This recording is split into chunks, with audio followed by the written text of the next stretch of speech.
হযরত আবু বকর রাদিয়াল্লাহু আনহু ডাক দিয়ে বলে, ও সাহাবীরা, তোমরা আমার রাসূলের কথার রহস্য বুঝো নাই। রাসূল বলেছে তোমাদের ভিতর থেকে এমন এক বন্ধু আছে যেই বন্ধুকে তোমরা সবচেয়ে বেশি ভালোবাসো, পছন্দ করো। ওই বন্ধু তোমাদের মাঝে আর থাকবে না, আল্লাহর কাছে চলে যাবে।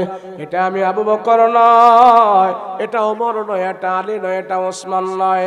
তাহলে এটা কে? হযরত আবু বকর বলতেছে এটা আর কেউ নয়, আমাদের প্রিয় বন্ধু, আমাদের নবী রাহমাতুল লিল আলামিন। আল্লাহ আমার রাসূলকে সালাম দিয়া বলছে দুনিয়াতে থাকার জন্য। আমার নবীজি দুনিয়াতে থাকার পারমিশন চায় নাই। আল্লাহ আমার পয়গম্বরকে নিয়ে যাবে, মনে হয় নবীজি আমাদের মাঝে আর বেশি দিন থাকবে না। সব সাহাবী খাওয়া দাওয়া বন্ধ করে দিছে, কান্নায় ভেঙে পড়ছে। রাহমাতুল লিল আলামিনের কে যখন হযরত আবু বকর যখন বলল নবীজি মনে হয় আর দুনিয়াতে বেশি দিন থাকবে না, সব সাহাবায়ে কেরাম খাওয়া দাওয়া বন্ধ করে বিবির সাথে থাকে না, সন্তানের কাছে যায় না, দোকানপাটে যায় না। নবীজির চেহারার সামনে বসে আছে আর কান্নাকাটি করতেছে। ডাক দিয়া বলতেছেন, নগো নবীজি, আবু বকর আমাদের কি এমন কথা বলছে? আল্লাহ নাকি আপনারে সালাম দিয়া জানায় দিছে দুনিয়াতে থাকার জন্য, আপনারা কি দুনিয়াতে থাকতে চান নাই? কথা কি সত্য নাকি? রাহমাতুল লিল আলামিন বলে, সাহাবীরা রে, তোমরাও দুনিয়ার জমিন থেকে একদিন যেতে হবে। মরণ তোমাদের কি যেভাবে স্পর্শ করবে, মৃত্যুর যন্ত্রণা তোমাদের যেমন হবে, সব মানুষের মরণের যন্ত্রণা হবে। আমি নবীও মরণ থেকে বাঁচতে পারবো না, আমাকেও আল্লাহ পাক দুনিয়া থেকে নিয়ে যাবে, তোমাদেরকেও দুনিয়া থেকে নিয়ে যাবে। এইভাবে মৃত্যু নামক শব্দটা সবার জন্য প্রযোজ্য হবে। আমি রাসূল তোমাদের মাঝে চিরজীবন থাকবো না, আল্লাহর কাছে চলে যাব। আমার রাসূলকে আল্লাহ পাক মৃত্যু দিয়ে আল্লাহর কাছে আল্লাহ নিয়ে যাবে। তো রাসূলেরটা মৃত্যু বলা যাবে না, ইন্তেকাল। কি বলা যাবে? ইন্তেকাল। রাহমাতুল লিল আলামিন যখন সব সাহাবায়ে কেরামদেরকে ঘোষণা শুনিয়ে দিল আমি নবীজিও চলে যাব, আমাকেও আল্লাহ পাক দুনিয়ার জমিন থেকে নিয়ে যাবে। হায় হায়, সাহাবীদের ভিতরে খাওয়া নাই, দাওয়া নাই, ঘুম নাই, নিদ্রা নাই, আরাম নাই, আয়াস নাই, শুধু কান্না, শুধু কান্না। ওগো নবীজি, কেমনে আমরা আপনাকে ছাড়া থাকবো? যেই চেহারার দিকে তাকায় থাকলে আমাদের ক্ষুধা লাগে না, যেই চেহারার দিকে তাকায় থাকলে আমাদের দুনিয়ার কোনো কষ্ট থাকে না। নবীজি, আপনি আমাদেরকে ছেড়ে চলে যাবেন, আমরা কোন চেহারার দিকে তাকায় থাকবো? কার চেহারার দিকে আমরা তাকায় থাকবো? রাসূল, আমাদের বিশ্বাস হয় না, আপনি আমাদেরকে ছাড়া কেমনে আপনি থাকবেন, আর আমরা কেমনে থাকবো আপনাকে ছাড়া? নবীজি, আপনাকে আমরা হারাইতে পারবো না। রাসূল বারবার তাদেরকে সান্ত্বনা দেয়, তোমরা আর আমার জন্য টেনশন করো না, পেরেশানি করো না। গুনাহ করার জন্য মানুষ প্রতিযোগিতা করে, নেকি অর্জনের জন্য প্রতিযোগিতা করে না। গুনাহ মুক্ত থাকার জন্য মানুষ প্রতিযোগিতা করে না।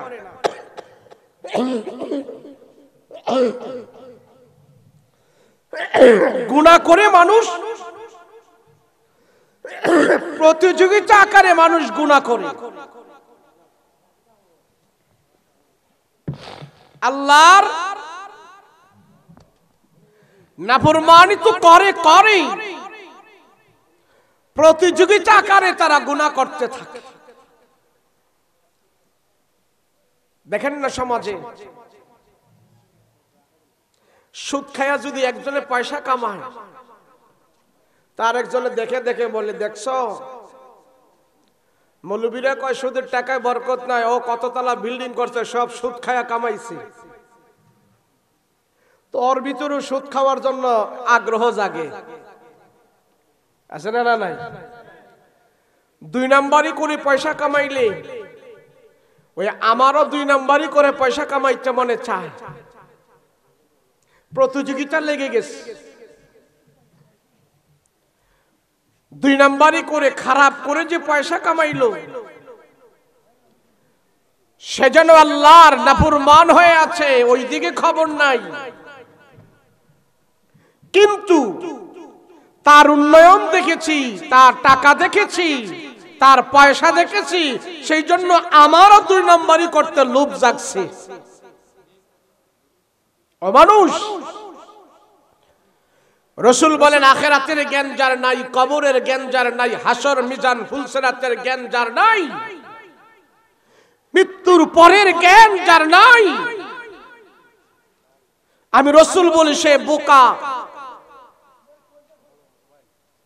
তোমরা মনে করো জ্ঞানী, আমি রাসূল বলি সে বোকা।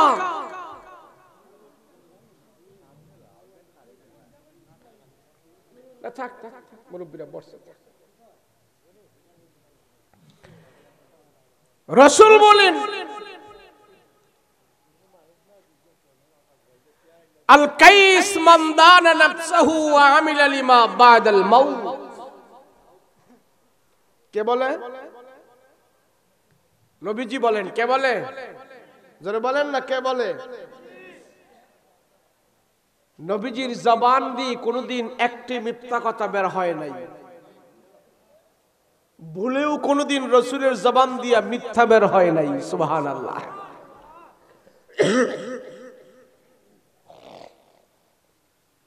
সেই রাসূল বলেন আল কাইস, তোমরা তারে জ্ঞানী মনে করো,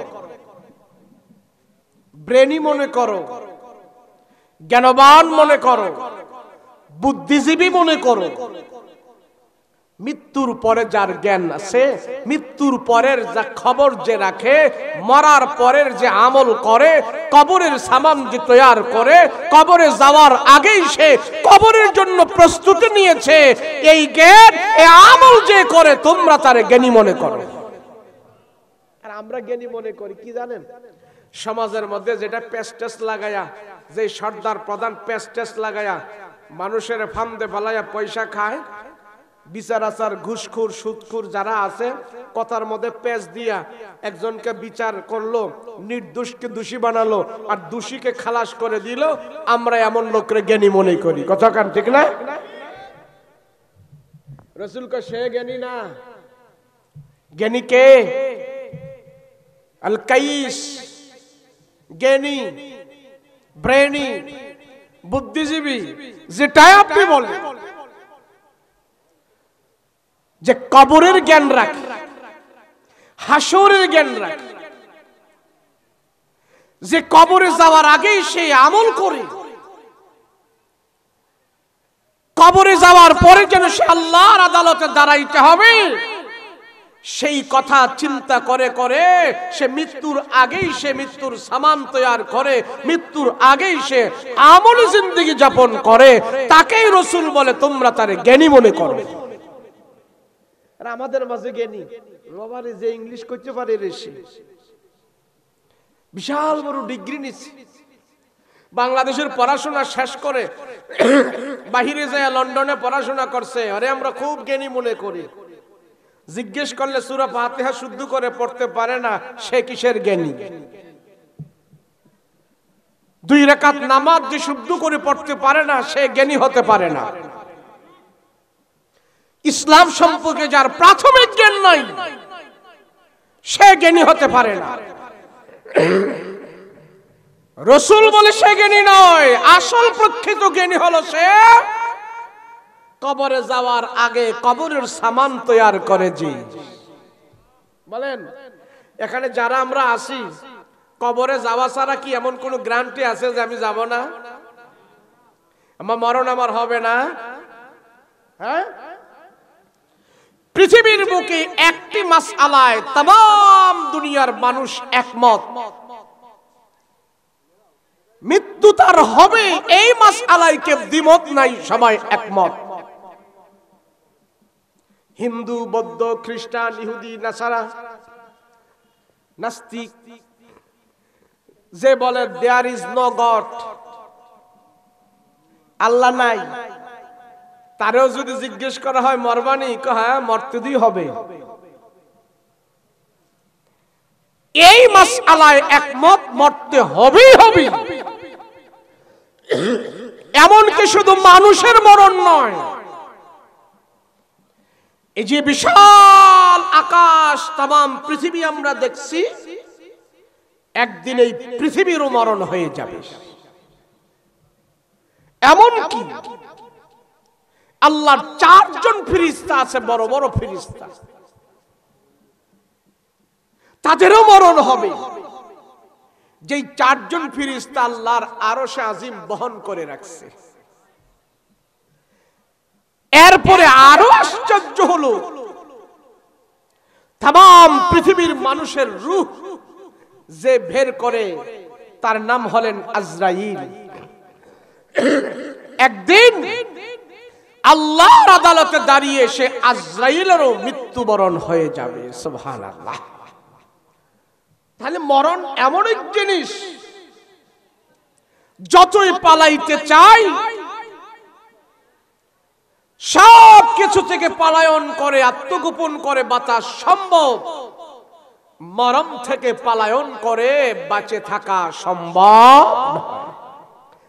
কিন্তু বড় দুঃখের বিষয় কি জানেন, মরণ থেকে আমরা বাঁচতে পারবো না ঠিক, কিন্তু সব মানুষ আমরা মরণ থেকে বাঁচতে চাই। কথা বলেন ঠিক না? আমরা সবাই মৃত্যু থেকে বাঁচতে চাই, অথচ মৃত্যু থেকে কেউ বাঁচতে পারবে না। যদি আমরা ইচ্ছে করি জাহান্নামের আগুন থেকে বাঁচতে পারবো, কিন্তু জাহান্নামের আগুন থেকে বাঁচতে আমরা চাই না, চেষ্টাও করি না।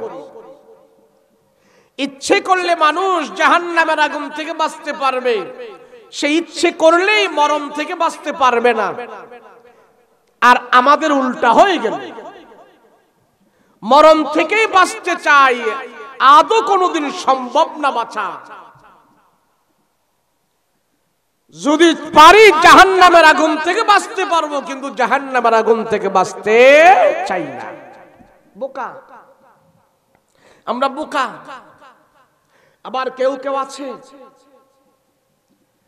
মৃত্যুর পরে যে আমাকে আল্লাহ জীবিত করবে, মরার পরে যে আল্লাহ আমাকে হায়াত দিবে, পূর্ণাঙ্গ আবার একটা মানুষ বানাবে, আমাকে আবার রুহু দিবে, আমাকে আবার আল্লাহর সামনে দাঁড়াইতে হবে, আমার হাত পা অঙ্গ প্রত্যঙ্গ জবান সব কিছু আল্লাহর আদালতে আমার 50, 60, 70 বছরের হায়াতের জিন্দেগির হিসাব দেবে।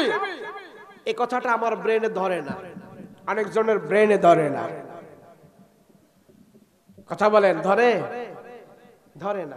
আচ্ছা, কেমনে মরার পরে আল্লাহ আপনারে জীবিত করবে, এই ভ্রম যদি আপনার না ধরে, আপনার ব্রেনে যদি এটা ক্যাশ না করে, তাহলে আপনার ব্রেনে এটা ক্যাশ করে কেমনে? আপনি তো বয়স এখন আপনার 50 বছর, 60 বছর আগে আপনি কোথায় ছিলেন বলেন তো দেখি? 60 বছর আপনার বয়স, আপনি 70 বছর আগে আপনি কোথায় ছিলেন বলতে পারবেন? আমার অস্তিত্ব ছিল না। যেইভাবে অস্তিত্বহীন থেকে আল্লাহ আমাকে অস্তিত্ব দিয়েছে, আবার মৃত্যুর পরে সে আল্লাহ আমাকে আবার জীবিত করতে পারবে। কথা বলেন ঠিক কিনা? মানুষ নিমক হারাম, আমি যেখান থেকে আসছি আবার ওখান থেকেই ঘুরে ফিরে যাব। বিজ্ঞান এক পানি নিয়ে এক কবিতা লেখছে। পানি, পানি কাকে বলা হয়? পানি কোত্থেকে আসে? কি এ পানি যেই জায়গা থেকে আসে আবার ঘুরে ফিরে পানি সেই জায়গায় চলে যায়। এটা বিজ্ঞান এই কবিতা লেখছে, পানি নিয়ে গবেষণা করছে। দুনিয়ার সাগরের পানিগুলো বাষ্প হয়ে আকাশে উড়ে যায়, আবার আকাশ থেকে পানিগুলো বৃষ্টি হয়ে দুনিয়ার জমিনে আসে। বৃষ্টির পানিগুলো যদি নদীতে পড়ে সেটা নদীর পানি, খালে পড়লে খালার পানি, নালায় পড়লে নালার পানি, পুকুরে পড়লে পুকুরের পানি। ঝর্ণা দিয়ে বেয়ে বেয়ে আসলে এগুলো হয় ঝর্ণার পানি। ওই আকাশ থেকে বৃষ্টির পানি যে জায়গায় পড়ে সেই জায়গার নাম হয় বৃষ্টির পানি। একবারে পুকুরের পানি হয়, নদীর পানি হয়, নালার পানি হয়, ড্রেনের পানি হয়। এক এক জায়গা দিয়া বৃষ্টির পানিগুলো পরে পরে আবার নদীর মাধ্যমে সাগরের মধ্যে চলে যায়। সাগরের পানিগুলো বাষ্প হয়ে আকাশে উড়ে যায়। আকাশ থেকে আবার বৃষ্টির পানি জমিনের মধ্যে পড়ে সাগরে যায়। সাগর থেকে আবার আসমানে যায়। আসমান থেকে দুনিয়াতে আসে। এক এক জায়গায় পানির এক এক নাম ধারণ করে। আমাদের এরকম আল্লাহ পাক আমাকে আপনাকে আকাশ থেকে আল্লাহর লৌহে মাহফুজ থেকে আল্লাহর কুদরত থেকে আমাদেরকে মায়ের পেটে দিলেন। মায়ের পেট থেকে দুনিয়াতে আসার পর আমরা কেউ নারী আবার আমরা কেউ পুরুষ। ছোট্ট যখন আমরা থাকি তখন আমাদেরকে বলে শিশু। একটু বয়স্ক হলে আমাদেরকে বলা হয় বালক। আর একটু বড় হলে আমাদেরকে বলে যুবক। আর একটু বড় হলে আমার বিয়া করাইলে বলে জামাই। আর একটু যদি আমি বাড়তে যাই কিছুদিন পরে আবার হই ছেলের বাবা, মেয়ের বাবা। আবার একটু যদি আমরা সামনে যাই তাহলে আমরা আরো হই শ্বশুর হই, শাশুড়ি হই। এইভাবে হতে হতে আমাদের জীবন এইভাবে রূপান্তরিত হতে হতে মৃত্যু নামক বস্তু দিয়া আল্লাহ আবার আল্লাহর কাছে নিয়ে যায়। যেখান থেকে আল্লাহ আমাদেরকে পাঠিয়েছে ওই জায়গায় আবার মরণ দিয়ে আল্লাহ নিয়ে যায়। এই কথাটাই আল্লাহ পাক কুরআনে কারীমের ভিতরে বলেন, কুনতুম আমওয়াতান ফাহইয়াকুম সুম্মা ইউমীতুকুম সুম্মা ইউহয়ীকুম। আল্লাহ ডাক দিয়া বলে, মানুষ তোমরা মৃত ছিলে, তোমাদের কোনো অস্তিত্ব ছিল না, তোমাদের নাম গন্ধ ছিল না, তোমরা অস্তিত্বহীন ছিলে। আমওয়াতা, তোমরা ছিলে মৃত, তোমরা ছিলে মৃত। তোমার এখন বয়স 50-55 বছর আগে তুমি মৃত ছিলে, তোমার নাম গন্ধ ছিল না। তোমার বয়স এখন 40-50 বছর আগে তোমাকে কেউ চিনত না। তোমার বয়স 50-60 বছর আগে তোমার কোনো অস্তিত্ব ছিল না। আল্লাহ কয় আমওয়াতা, তোমরা ছিলে মৃত। আমওয়াতা, আমি মৃত্যু থেকে আমি আল্লাহ তাআলা তোমার মায়ের পেটের ভিতরে আমওয়াতান ফাহইয়াকুম, আমি আল্লাহ তোমাদেরকে তোমার মায়ের পেটের ভিতরে হায়াত দিলাম। আমওয়াতান ফাহইয়াকুম সুম্মা ইউমীতুকুম, মায়ের পেট থেকে হায়াত নিয়ে তোমরা দুনিয়াতে আসছো। অতঃপর সুম্মা ইউমীতুকুম, আমি আল্লাহ আবার তোমাদেরকে মৃত্যু দান করব। সুম্মা ইউমীতুকুম ফাহইয়াকুম, আমি আল্লাহ হায়াত দিয়েছে, আমি আল্লাহ আবার মরণ দেব। সুম্মা ইউমীতুকুম সুম্মা ইউহয়ীকুম, আল্লাহ কয় আবার আমি কবরের ভিতরে তোমাদেরকে হায়াত দিয়া জীবিত করব। সুম্মা ইউমীতুকুম, আল্লাহ কয় সুম্মা ইলাইহি তুরজাউন, আবার তোমরা মৃত্যু নামক বস্তু দিয়ে আমার দিকে তোমরা ফিরে আসবে। আমার কাছ থেকে আবার আমার কাছে তোমরা ফিরে আসবে। বিজ্ঞান মরণ নিয়ে যদি কবিতা বানাই তো দেখতো মানুষও ঘুরিয়া ফিরিয়া আবার আল্লাহর কাছে যায়। কথা বলেন ঠিক কিনা?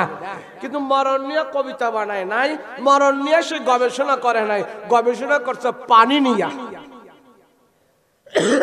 পানি নিয়ে গবেষণা কইরা সে পানির খুঁজা বের করছে পানি কোত্থেকে আসে আর কই যায়। আরে চিন্তা করো না, মানুষ কোত্থেকে আসলো আবার মানুষ কই যায়। আল্লাহ পাক রব্বুল আলামিন জানাই দিলেন, বন্ধুরা আমার, প্রত্যেকটা মানুষ মায়ের পেটের ভিতরে থাকার জন্য মায়ের পেটের ভিতরে আল্লাহ পাক প্রত্যেকটা মানুষকে স্থান দিয়েছেন। সেখানে আল্লাহ পাক দুইজন ফেরেশতা রেখেছেন। আমার আপনার বানানোর সময় আল্লাহ মায়ের পেটে দুইজন ফেরেশতা রেখেছে। দুইজন ফেরেশতা আমাকে আপনাকে মায়ের পেটে বানিয়েছেন। এই দুই ফেরেশতার দায়িত্ব হলো মানুষকে মায়ের পেটের ভিতরে বানাবে, হাতগুলো, পাগুলো। সব অঙ্গ প্রত্যঙ্গগুলো মায়ের পেটের ভিতরে সেটিং করবে, ফিটিং করবে। পর্যায় ক্রমে ক্রমে মায়ের পেটের ভিতরে আমাকে আপনাকে দুই ফেরেশতা সেখানে আল্লাহর আদেশে বানাবে। আমাদের নাকটা কেমন হবে, চোখগুলো কেমন হবে, ঠোঁটগুলো কেমন হবে, হাতের আঙ্গুলকে 22টা হবে না 23টা হবে, সবগুলো আল্লাহ পাক লৌহে মাহফুজের মধ্যে লেখা আছে। আল্লাহর লৌহে মাহফুজের ভিতরে আল্লাহ পাক সীমাবদ্ধ করে। ওই লৌহে মাহফুজের বোর্ড থেকে আল্লাহর ফেরেশতারা দেখে দেখে আমাকে আপনাকে মায়ের পেটের ভিতরে তারা সাজাইতে থাকে। আল্লাহ ডাক দিয়া আমার বান্দারে তোমরা বানাইতে থাকো। লৌহে মাহফুজ থেকে দেখে দেখে বান্দারে তার মায়ের পেটের ভিতরে তোমরা বানাইতে থাকো। আমাদের পা বানায়, হাঁটু বানায়, মাজা বানায়, কোমর বানায়, গাড় বানায়, কাঁধ বানায়, পেট বানায়, পিঠ বানায়, বানাইতে বানাইতে ফেরেশতারা এই পর্যন্ত বানায়। এই পর্যন্ত বানানোর পর আল্লাহ ফেরেশতারা আবার আমার আপনার চেহারাটা বানানোর জন্য হাত দেয়। আল্লাহ পাক রব্বুল আলামিন ডাক দিয়া বলে, ও ফেরেশতারা, আমার বান্দার সব তোমরা বানাইলা, বান্দার চেহারাটা বানায়ও না। আল্লাহ বান্দার চেহারাটা কে বানাবে গো? আল্লাহ কে বানাবে? আল্লাহ আমার মায়ার দয়ার বান্দার চেহারাটা আমি আল্লাহ তাআলা আমার কুদরতি হাত দিয়া বানাই দিতে চাই। এই জন্য তামাম পৃথিবীর বুকে কোটি কোটি মানুষ আছে, একটা মানুষের চেহারা আর একটা মানুষের সাথে কোনোদিন মেলে না। আল্লাহ ডাক দিয়া বলে, ও মানুষ, আমি আল্লাহ মায়া দয়া করে তোমার সুন্দর করে তোমার অবয়ব বানাইলাম। এই সম্মানিত কপাল লাগায় আমার কুদরতি কদমে যখন তুমি সাজদা দিবা, আমি আল্লাহ তাআলা তোমার একটা সাজদার দাম তামাম পৃথিবীর থেকেও আমার কাছে আরো বেশি দামি বানায়া দেব। আল্লাহ কয়, মানুষ আমি সবচেয়ে বেশি তোমাকে পছন্দ করে বানাইছি। আল্লাহ পাক রব্বুল আলামিন আমার মায়ের বুক থেকে এবং বাবার পৃষ্ঠ থেকে, মায়ের বুকের পদার্থ এবং মার বুকের পদার্থ এবং বাপের পৃষ্ঠের পদার্থ থেকে আমাকে আপনাকে আল্লাহ পাক বানিয়েছেন মায়ের ওধরে। সেই জন্য আমাদের বাবার মনটা থাকে একটু শক্ত আর মায়ের মনটা থাকে নরম। বাবা হয় পিঠ মার্কা আর মা হয় বুক মার্কা। বুকের ভিতরে বেশি মায়া, সেই জন্য সন্তানের প্রতি মার বেশি মায়া। কেননা মায়ের বুকের পদার্থ নিয়ে আল্লাহ আমাকে আপনাকে বানাইছেন, আর মায়ের পিঠের বাবার পিঠের পদার্থ দিয়ে আমাকে আপনাকে বানাইছেন। সন্তানের জন্য বাবারও মায়া হয়, সন্তানের জন্য মারও মায়া হয়। দুই মায়ার ভিতরে বেশ কম আছে। এক মায়া হয় করখুশা মায়া, আর এক মায়া হয় বুক মার্কা মায়া, দয়ার মায়া। কথা বলেন ঠিক কিনা? মানুষ যদি জানতো তারে আল্লাহ কেমনে বানাইছে, মানুষ যদি জানতো আল্লাহ তারে কত মায়া করে বানাইছে, মানুষ যদি জানতো আল্লাহ তারে কত দামি করে বানাইছে, মানুষ যদি জানতো আল্লাহ তারে কত সম্মানী করে বানাইছে, একটা মানুষ আল্লাহকে সাজদা করা থাকতো না। সমস্ত মানুষগুলো আল্লাহর কুদরতি কদমে সাজদা দিয়া লুটায়া পড়ে থাকতো। আমরা তো মনে করি আমার নেতা আমারে খুব ভালোবাসে, আমার দল আমারে খুব ভালোবাসে। আল্লাহ কয়, না বান্দা, আমি আল্লাহ তোমারে সবচেয়ে বেশি ভালোবাসি। বলেন কে ভালোবাসে বেশি? কিন্তু আমরা বুঝি না। আমরা যদি বুঝি তাহলে আল্লাহর নাফরমানি করে ফজরের নামাজ না পড়ে আমরা কেউ ঘুমিয়ে থাকতে পারতাম না। কথা বলেন ঠিক কিনা? সবচেয়ে বেশি ভালোবাসে আল্লাহ। আল্লাহ কয়, আমার মতন কেউ তোমাকে এত ভালোবাসে। সবাই আমরা আল্লাহর কাছে প্রিয় হতে চাই। কথা বলেন ঠিক কিনা? আল্লাহ যেন আমাদেরকে সবাইকে যেন আপন করে নেয়, সবাইকে যেন আল্লাহ কবুল করে নেয়, সবাইকে যেন আল্লাহ মাফ করে দেয়। বলেন আল্লাহুম্মা আমিন। পৃথিবীর বুকে আল্লাহ পাক রব্বুল আলামিন যেই বস্তুকে, যেই সৃষ্টিকে আল্লাহ পাক হায়াত নামক দৌলত দিয়েছে, তার থেকে আবার হায়াতটা নিয়ে যাবে। যাকে আল্লাহ পাক প্রাণ দিয়েছেন তার প্রাণ আবার নিয়ে যাবে। যাকে আল্লাহ পাক দুনিয়াতে চলাফেরা করার সুযোগ দিয়েছে, একদিন তার চলাফেরা ব্রেক করায়া দেবে। দুনিয়াতে হায়াত নামক দৌলত একমাত্র আল্লাহ দিয়েছে। সেই জন্য বলে পৃথিবীর মানুষ আমার হায়াত কেউ নিতে পারবে না। আল্লাহ বলেন আমার বান্দার হায়াত কেউ নিতে পারবে না, আমি দিয়েছি এটা আমার কাছে আবার ফিরে আনবো, কেউ ধরেও রাখতে পারবে না। যে দেশে নেওয়ার অধিকার আছে না নাই? হায়াত দিছে কি? বলেন না দিছে কে? আল্লাহ হায়াত দিছে, আল্লাহ আবার হায়াত নিয়ে যাবে, আল্লাহটা আল্লাহ নিয়ে যাবে, এখানে কারো ধরার কোনো সুযোগ নাই। আল্লাহ কয় রাসূল সব আমার সৃষ্টি যা আছে সব সৃষ্টির মৃত্যু হবে। যদি আমি কাউকে মরণ থেকে রেহাই দিতাম, যদি আমি মৃত্যু থেকে কাউকে পরিত্রাণ দিতাম, আমার রসুলকে আমি আল্লাহ দুনিয়াতে হায়াত লম্বা করে দিতাম, তারই দুনিয়াতে থাকার পারমিশন দিয়া দিতাম। সুবহানাল্লাহ। নবীজি কি দুনিয়াতে থাকতে পারছে? কথা বলেন না, পারছে? পারেন। মউত এমন এক বিষয়, মউতটা এমন একটা বস্তু, আল্লাহর এমন একটা হুকুম,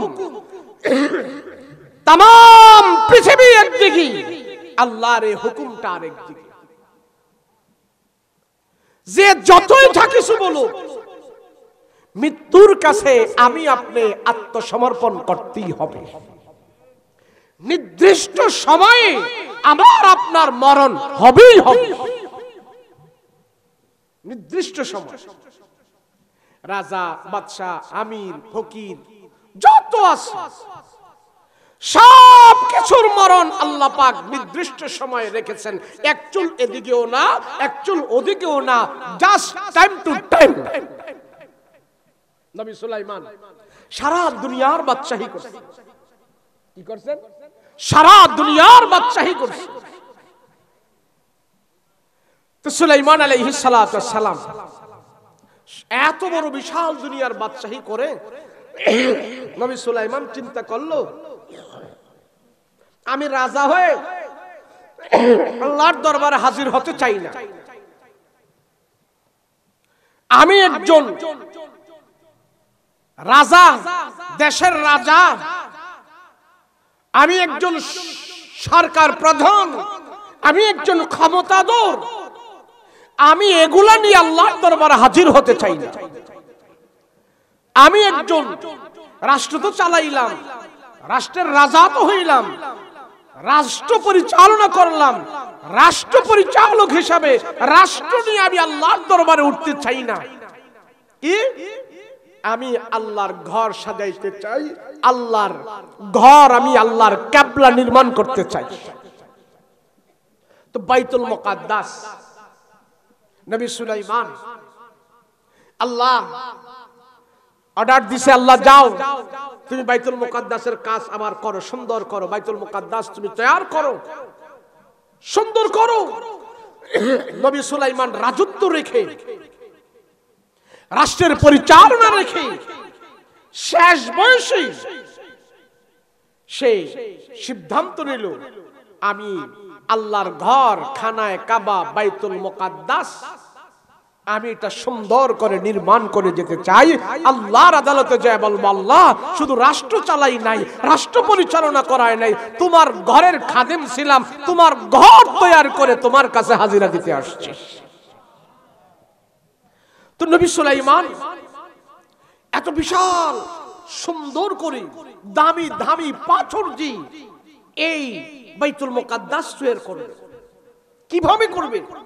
তো নবী সুলাইমান এমন একজন বাদশা ছিলেন, উনি পোকামাকড়ের কথা বুঝতেন, বাতাসের আওয়াজ শুনলে বুঝতে পারতেন সে বাতাসের ভিতরে কি চলতেছে, পশু পাখির ভাষা বুঝতেন, দুনিয়ার সব কিছুর ভাষা বুঝার যোগ্যতা আল্লাহ সুলাইমান নবীকে দান করে দিয়েছিলেন। তো নবী সুলাইমান চিন্তা করলো, আল্লাহর বাইতুল মুকাদ্দাসটা আমি এমন ভাবে তৈরি করব যে মানুষেরা বাইতুল মুকাদ্দাসের দিকে যায় তারা নামাজ পড়বে, পৃথিবীর সবচেয়ে দামি জিনিস দিয়ে আমি আল্লাহর এই খানায় কাবা তৈরি করব। সুবহানাল্লাহ। এখন উনি দ্রুত কাজ করার জন্য জিনদের ভিতর থেকে অনেক জিন উনি সংগ্রহ করলেন। ও জিনেরা, তাদের গায়ে শক্তি বেশি। নবী সুলাইমান যখন সব জিনদেরকে হাজির করল, বলে আমি তোমাদেরকে দিয়া কিছু কাজ করাইতে চাই, তোমরা আমার আদেশ মানতে হবে। নবী সুলাইমানের হাতে বিশাল বড় এক লাঠি ছিলেন। সমস্ত পয়গম্বরেরা লাঠি নিয়ে হাঁটতেন, লাঠি নেওয়া সুন্নত। নবী সুলাইমান জিনদেরকে ডাক দিয়া বলে, ও জিনেরা, আমার এই রাজ্যের ভিতরে তোমরা বসবাস করো, তোমাদেরকে দিয়ে আমি আজকে জরুরি কাজ করাইতে চাই, তোমরা আমার আদেশ মানতে হবে। জিন জাতিদেরকে ডাইকা একদল জিনকে আনলেন, হাজার হাজার জিনদেরকে ডাইকা আনলেন। যাও, তোমরা সাগরের নিচ থেকে বিশাল বড় বড় পাথর নিয়ে আসো। আমি সুলাইমান আল্লাহর দরবারে রাজ্যের রাজা হয়ে হাজির হতে চাই না, ঘরের খাদেম হয়ে হাজির হতে চাই, আল্লাহর ঘরের খাদেম হয়ে। নবী সুলাইমান জিনদেরকে আদেশ দিয়ে দিলেন, যাও পাথর নিয়ে আসো। সব জিনেরা যায় পাথর আনতেছি, আর কিছু কিছু জিনেরা বাইতুল মুকাদ্দাসের মধ্যে পাথর লাগাইতেছেন, আল্লাহর ঘর তারা নির্মাণ করতেছে।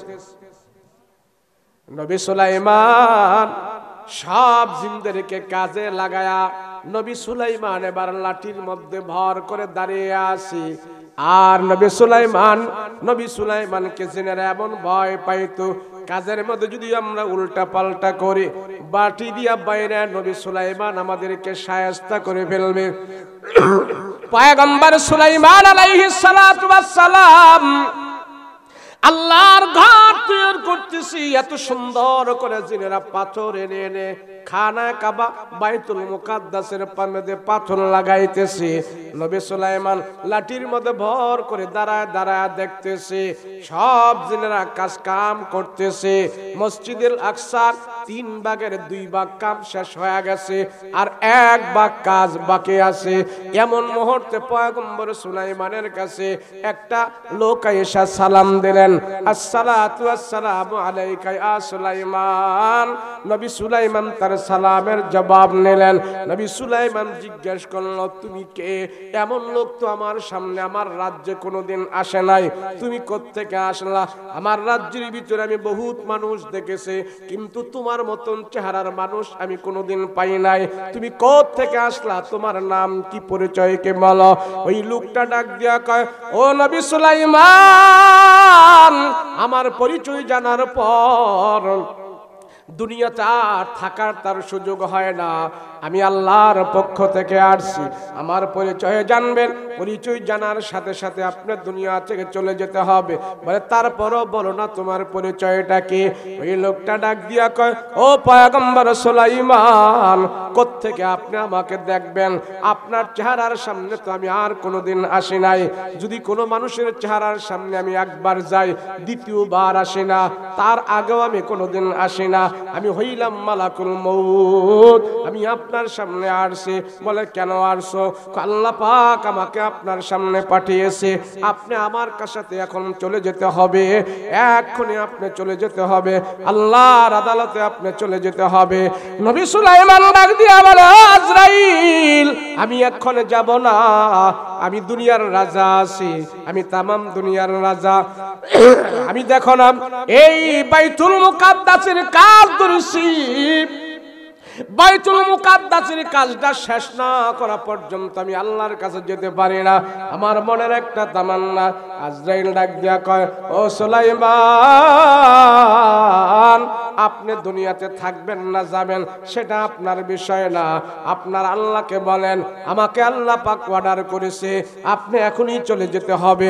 আপনার যদি থাকার ইচ্ছা হয়, আল্লাহ যদি আপনাকে পারমিশন দেয়, আল্লাহর কাছে আপনি বলেন, আল্লাহ যদি আপনার হায়াত লম্বা করে দেয়, আরো বাড়া দেয়, আমার আজরাইলের কোনো অসুবিধা নাই। আল্লাহর কাছে বলেন। সুলাইমান আলাইহিস সালাতু ওয়াস সালাম জি আজরাইলকে বলে তুমি বলো। সুলাইমান নবী আল্লাহর দরবারে বলে আল্লাহ, এই পৃথিবীর বাদশা হয়ে আপনার কাছে আমি হাজির হতে চাই না, আমি বাদশাহী করে আপনার কাছে হাজির হতে চাই না, আমি আপনার ঘরের খাদেম হিসাবে হাজির হতে চাই। বাইতুল মুকাদ্দাস আমি নির্মাণ করে আপনার কাছে আমি যেতে চাই। আল্লাহ বলে, ও সুলাইমান, যার মৃত্যু যখন হবে তখনই তার মৃত্যু হবে, 1 সেকেন্ড আগেও না, 1 সেকেন্ড পরেও না। তোমার মৃত্যু এখনো হবে। নবী সুলাইমান ডাক দিয়া কয়, আল্লাহ, এই বাইতুল মুকাদ্দাসের কি হবে? আমি কাজটা ধরেছি, কাজটা শেষ না করে আমি যদি দুনিয়া থেকে চলে যাই তাইলে আমার অসম্পূর্ণ থেকে যাবে। রাজত্ব চালায়া ক্ষমতা নিয়ে আপনার কাছে হাজির হতে চাই না, বাইতুল মুকাদ্দাসের কাজটা আমি শেষ করে যেতে চাই। আমি কাজটা শুরু করেছি, আমি আবার কাজটা শেষ করে যেতে চাই। আপনি আমাকে হুকুম দেন, আপনি আমাকে আদেশ দেন, কাজটা না শেষ করা পর্যন্ত আমার হায়াতটা আপনি লম্বা করে দেন। আল্লাহ ডাক দিয়া বলে, ও নবী সুলাইমান, না না, আপনার হায়াত লম্বা করার কোনো সুযোগ নাই। তবে আমি আল্লাহ একটা জিনিস আপনার জন্য করতে পারি, একটা জিনিস আপনার জন্য আমি করতে পারি। যে লাঠি আপনার হাতের ভিতরে আছে সেই লাঠি আপনি কাঠের লাঠির মধ্যে আপনি হেলান দিয়া দাঁড়ায়া থাকবেন। আপনি হেলান দিয়া যখন দাঁড়ায়া থাকবেন, এই হেলান দিয়া দাঁড়ানো থাকা অবস্থায় আপনার রূহটা বের করে নিয়ে আসবো। আর সব জিনজাতিরা বুঝতে থাকবে নবী সুলাইমান আমাদের দিকে তাকায়া আছে। নবী সুলাইমান যতক্ষণ পর্যন্ত আমাদের দিকে তাকায়া থাকবে অতক্ষণ পর্যন্ত সব জিনজাতিরা কাজ করতে থাকবে, কেননা তারা আপনার ভয় পায়। আমি আপনার জন্য এতটুকু করতে পারবো, তবে নির্দিষ্ট সময় আপনার রূহটা আপনার ভিতর থেকে আমি বের করব। এক চুল পরিমাণ আগেও না পরেও না। আপনার কাজ বাকি থাকার যাক, সেটা আমার দেখার বিষয় নয়। আমি আপনার মৃত্যু ধার্য করেছি, নির্ধারণ করেছি, এখনই আপনি আসতে হবে। তবে আপনার ইচ্ছা হলো বাইতুল মুকাদ্দাসের কাজটা আপনি শেষ করে আসবেন। আমি আল্লাহ আপনার মরার পরেও জিন্দাতিদের দিলের ভিতরে আপনার সেই ক্ষমতা এবং তার ভয়টা, আপনার ভয়টা তাদের ভিতরে ঢোকায়া রাখবো।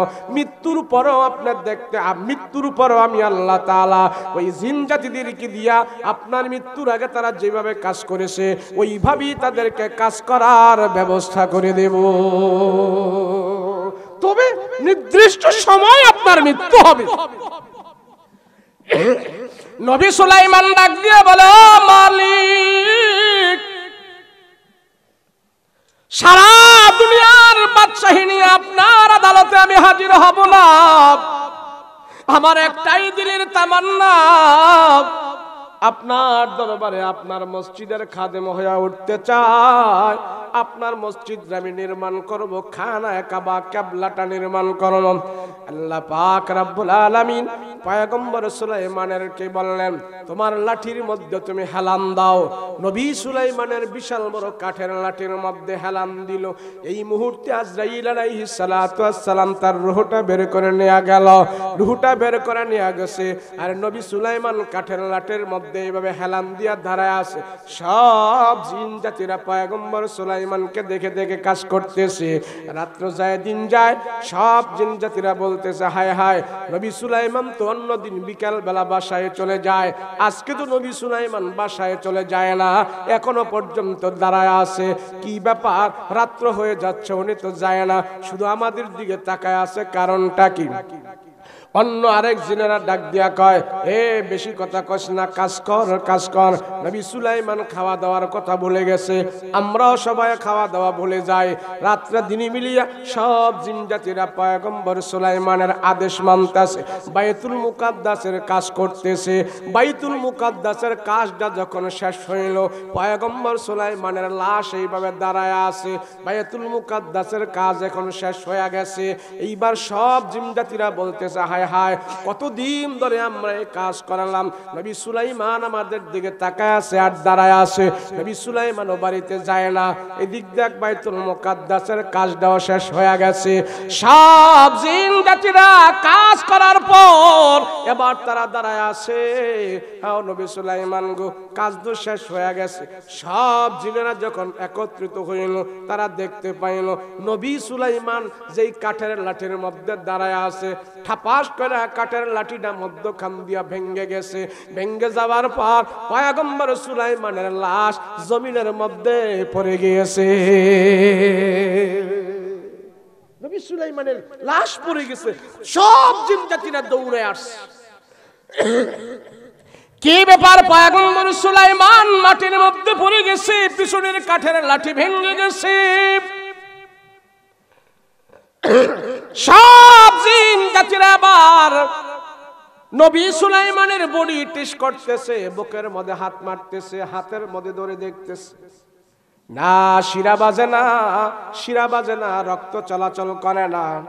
তারা আবার নিশ্চিত হলো নবী সুলাইমান তো ইন্তেকাল করেছে, বডিটা শক্ত হয়ে গেছে, অনেক দিন আগে মনে হয় ইন্তেকাল করেছে।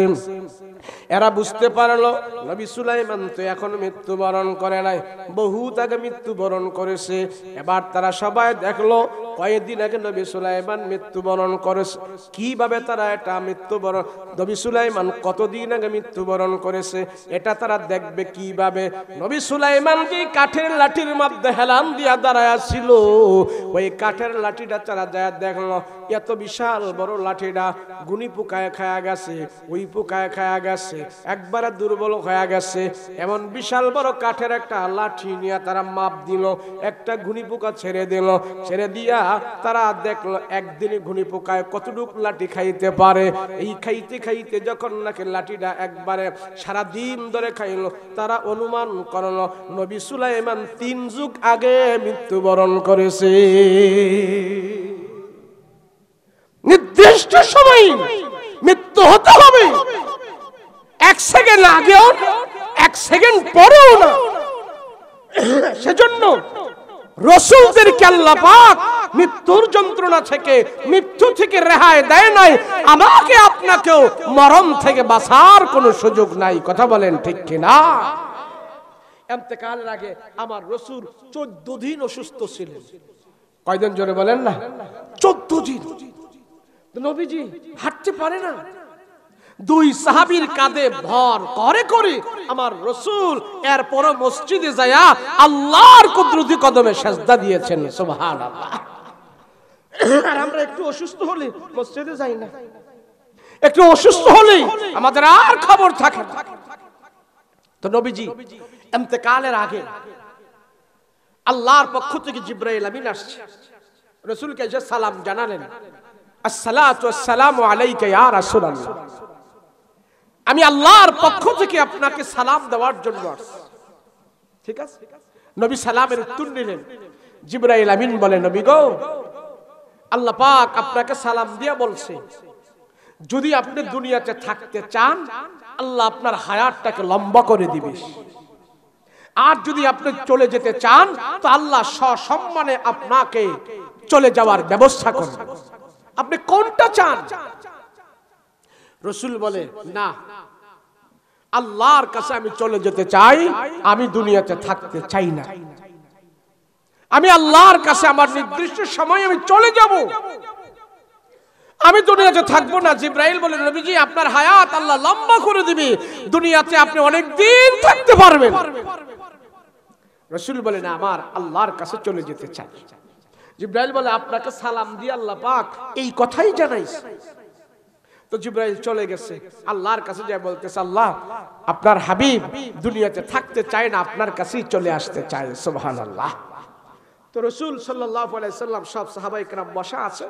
নবীজি সাহাবীদেরকে বলল, সাহাবীরা, তোমাদের মাঝে তোমাদের এক বন্ধু আছে, তোমরা তারে খুব ভালোবাসো, তোমাদের এই বন্ধুকে তোমরা খুব মহব্বত করো, কিন্তু তোমাদের এই বন্ধুকে আল্লাহর পক্ষ থেকে সালাম দিয়ে আল্লাহ জানাই দিয়েছে দুনিয়াতে যদি থাকতে চায় তোমাদের বন্ধুকে আল্লাহ পাক হায়াত লম্বা করে দিবে, অনেক হায়াত দিবে। কিন্তু তোমাদের সেই বন্ধু এই লম্বা হায়াত চায় নাই, লম্বা হায়াত দুনিয়াতে থাকতে চায় নাই, আল্লাহর কাছেই চলে যেতে চেয়েছে এবং সে নির্দিষ্ট সময় আল্লাহর কাছেই চলে যাবে। এই কথা যখন সাহাবীরা শুনলেন, সব সাহাবাই কেরাম আশ্চর্য হয়ে গেল, হায় রে, এমন বন্ধু কে আমাদের? আল্লাহ সালাম দিয়েছেন বলল দুনিয়াতে থাকার জন্য, কিন্তু সে দুনিয়াতে থাকতে চায় না, আল্লাহর কাছে চলে যেতে চাইলো। এমন বন্ধু কে? তো সব সাহাবাই কেরাম হযরত আলী রাদিয়াল্লাহু আনহুর কাছে গেছে, যায় বলে, ওগো আলী, আপনি তো আসাদুল্লাহ, আল্লাহ মনে হয় ভালোবেসে আপনাকে সালাম দিয়ে দুনিয়াতে থাকার কথা বলছে, আর আপনি সেটা গ্রহণ করেন নাই, চলে যেতে চাইলেন। আল্লাহর পক্ষ থেকে কি আপনি সালাম পেয়েছেন? হযরত আলী বলে, না, আমাকে আল্লাহ এমন কোন সালাম দেয় নাই, আল্লাহ আমাকে সালাম দিয়া দুনিয়াতে থাকার কথা বলে নাই। সাহাবীরা আবার গেছেন ওমর ফারুক রাদিয়াল্লাহু আনহুর কাছে, ওগো ওমর, আল্লাহ মনে হয় আপনারা সালাম দিয়া দুনিয়াতে থাকার কথা বলছে, আপনি দুনিয়াতে থাকার জন্য পারমিশন চান নাই, আল্লাহর কাছে চলে যেতে চেয়েছেন। হযরত ওমর বলে, না না না, আল্লাহ আমাকে সালাম দিয়া দুনিয়াতে থাকার কথা বলে নাই, এমন আল্লাহ সালাম আমি আল্লাহর কাছ থেকে পাই নাই। তারা আবার ওসমানের কাছে গেল, ওসমানের কাছে যায় জিজ্ঞেস করে, ওগো ওসমান, আপনি তো জিন্ন আসে, আল্লাহর পক্ষ থেকে আপনাকে আল্লাহ সালাম দিয়া দুনিয়াতে থাকার কথা বলছে কিনা? হযরত ওসমান বলে, না না না, আমাকে আল্লাহ দুনিয়াতে থাকার কথা বলে নাই, এমন সালাম আমাকে দেয় নাই। সব সাহাবায়ে কেরাম আবু বকর রাদিয়াল্লাহু আনহুকে খুঁজতে খুঁজতে যায় এক জায়গায় আবু বকরকে পাইলেন, যা দেখতেছেন হযরত আবু বকর কান্নাকাটি করতেছে, চোখ দিয়া পানি বের হয়ে যাচ্ছে আর ফোঁপায় ফোঁপায় কান্না করতেছে। সব সাহাবীরা মনে করছে হযরত আবু বকরকে আল্লাহ পাক সালাম দিয়া দুনিয়াতে থাকার পারমিশন দিয়েছে। সব সাহাবীরা আবু বকর রাদিয়াল্লাহু আনহুর কাছে জড়ো হয়ে গেছে। হযরত আবু বকর রাদিয়াল্লাহু আনহু চোখের পানি ছেড়ে ছেড়ে কান্না করতেছে। সাহাবায়ে কেরাম জড়ো হয়ে গেছে, ওগো আবু বকর, কেন আপনি এইভাবে কান্না করতেছেন? কারণ কি? মনে হয় আপনি দুনিয়া থেকে যাওয়ার সময় চলে আসছে, আল্লাহ মনে হয় আপনার এত সালাম দিয়া জানাই দিছে, থাকার জন্য আপনি গ্রহণ করেন নাই। ওগো আবু বকর, আল্লাহর পক্ষ থেকে আপনাকে কি আল্লাহ সালাম দিয়া বলছে নাকি দুনিয়াতে থাকার জন্য? হযরত আবু বকর আরো কান্না বাড়ায়া দিছে, কান্না করতেছে, চোখের পানি ফেলতেছে, বুকটা বাসায়া ফেলছে। কেউ আবু বকরের কান্না থামাইতে পারে না। আবু বকর শুধু কান্না করতেছে। সাহাবীরা বলে, ওগো আবু বকর, কান্না বন্ধ করেন না, কান্না বন্ধ করেন। আপনাকে কি আল্লাহ সালাম দিয়া দুনিয়াতে থাকার জন্য বলছে কিনা? এর জন্য আপনি কান্না করতেছেন। হযরত আবু বকর রাদিয়াল্লাহু আনহু ডাক দিয়া বলে, ও সাহাবীরা, তোমরা আমার রাসূলের কথার রহস্য বুঝো নাই। রাসূল বলেছে তোমাদের ভিতর থেকে এমন এক বন্ধু আছে, যেই বন্ধুকে তোমরা সবচেয়ে বেশি ভালোবাসো, পছন্দ করো। ওই বন্ধু তোমাদের মাঝে আর থাকবে না, আল্লাহর কাছে চলে যাবে। এটা আমি আবু বকর নয়, এটা ওমর নয়, এটা আলী নয়, এটা ওসমান নয়। তাহলে এটা কে? হযরত আবু বকর বলতেছে, এটা আর কেউ নয়, আমাদের প্রিয় বন্ধু, আমাদের নবী রাহমাতুল লিল আলামিন। আল্লাহ আমার রাসূলকে সালাম দিয়া বলছে দুনিয়াতে থাকার জন্য। আমার নবীজি দুনিয়াতে থাকার পারমিশন চায় নাই। আল্লাহ আমার পয়গম্বরকে নিয়ে যাবে, মনে হয় নবীজি আমাদের মাঝে আর বেশি দিন থাকবে না। সব সাহাবী খাওয়া দাওয়া বন্ধ করে দিছে, কান্নায় ভেঙে পড়ছে। রাহমাতুল লিল আলামিনের কে যখন হযরত আবু বকর যখন বলল নবীজি মনে হয় আর দুনিয়াতে বেশি দিন থাকবে না, সব সাহাবায়ে কেরাম খাওয়া দাওয়া বন্ধ করে বিবির সাথে থাকে না, সন্তানের কাছে যায় না, দোকানপাটে যায় না। নবীজির চেহারার সামনে বসে আছে আর কান্নাকাটি করতেছে। ডাক দিয়া বলতেছেন, নগো নবীজি, আবু বকর আমাদের কি এমন কথা বলছে, আল্লাহ নাকি আপনারে সালাম দিয়া জানাই দিছে দুনিয়াতে থাকার জন্য, আপনারা কি দুনিয়াতে থাকতে চান নাই? কথাকে সত্য নাকি? রাহমাতুল লিল আলামিন বলে, সাহাবীরা রে, তোমরাও দুনিয়ার জমিন থেকে একদিন যেতে হবে। মরণ তোমাদের কি যেভাবে স্পর্শ করবে, মৃত্যুর যন্ত্রণা তোমাদের যেমন হবে, সব মানুষের মরণের যন্ত্রণা হবে। আমি নবীও মরণ থেকে বাঁচতে পারবো না, আমাকেও আল্লাহ পাক দুনিয়া থেকে নিয়ে যাবে, তোমাদেরকেও দুনিয়া থেকে নিয়ে যাবে। এইভাবে মৃত্যু নামক শব্দটা সবার জন্য প্রযোজ্য হবে। আমি রাসূল তোমাদের মাঝে চিরজীবন থাকবো না, আল্লাহর কাছে চলে যাব। আমার রাসূলকে আল্লাহ পাক মৃত্যু দিয়ে আল্লাহর কাছে আল্লাহ নিয়ে যাবে। তো রাসূলেরটা মৃত্যু বলা যাবে না, ইন্তেকাল। কি বলা যাবে? ইন্তেকাল। রাহমাতুল লিল আলামিন যখন সব সাহাবায়ে কেরামদেরকে ঘোষণা শুনিয়ে দিল, আমি নবীজিও চলে যাব, আমাকে আল্লাহ পাক দুনিয়ার জমিন থেকে নিয়ে যাবে। হায় হায়, সাহাবীদের ভিতরে খাওয়া নাই, দাওয়া নাই, ঘুম নাই, নিদ্রা নাই, আরাম নাই, আয়াস নাই, শুধু কান্না, শুধু কান্না। ওগো নবীজি, কেমনে আমরা আপনাকে ছাড়া থাকবো? যেই চেহারার দিকে তাকায় থাকলে আমাদের ক্ষুধা লাগে না, যেই চেহারার দিকে তাকায় থাকলে আমাদের দুনিয়ার কোনো কষ্ট থাকে না। নবীজি, আপনি আমাদেরকে ছেড়ে চলে যাবেন, আমরা কোন চেহারার দিকে তাকায় থাকবো? কার চেহারার দিকে আমরা তাকায় থাকবো? রাসূল, আমাদের বিশ্বাস হয় না, আপনি আমাদেরকে ছাড়া কেমনে আপনি থাকবেন, আর আমরা কেমনে থাকবো আপনাকে ছাড়া? নবীজি, আপনাকে আমরা হারাইতে পারবো না।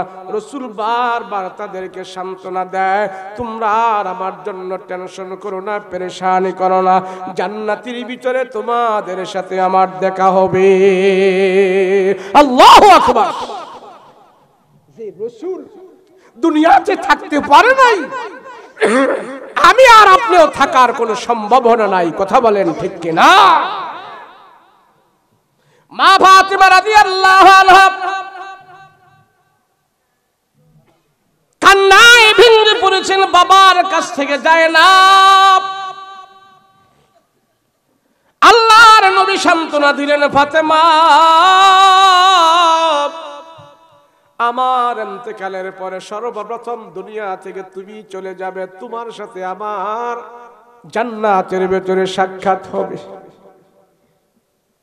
আমার নবীজির ইন্তেকাল হয়ে গেল। ইন্তেকালের 6 মাস পরে ফাতেমা রাদিয়াল্লাহু আনহা দুনিয়া থেকে বিদায় হয়ে গেছে। কয় মাস পরে জোরে বলেন? 6 মাস পর্যন্ত মা ফাতেমা দুনিয়াতে বেঁচে ছিল। তারপরে ফাতেমা দুনিয়ার জমিন থেকে চলে গেছে। ফাতেমা রাদিয়াল্লাহু আনহা ইন্তেকালের আগে হযরত আলী রাদিয়াল্লাহু আনহুর সাথে বিবাহ হয়েছিল। নবীজি তার সাথে বিবাহ দিয়া গেছেন। ফাতেমা রাদিয়াল্লাহু আনহা রাতের বেলা, রমজান মাসে রাতের বেলা সেহরি খাওয়ার জন্য উঠল। সেহরি খাওয়ার জন্য ওঠার পর ফাতেমা রাদিয়াল্লাহু আনহা, আলীও সেহরি খেলেন, ফাতেমাও সেহরি খেলেন। রমজান মাসে তারা দুজন রোজা থাকবে।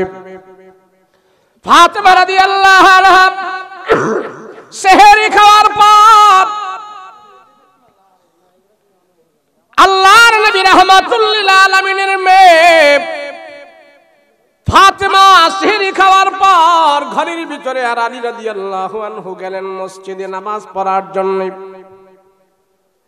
হযরত আলী মসজিদ থেকে আইসা দেখেন মা ফাতেমা মুসাল্লায় নাই।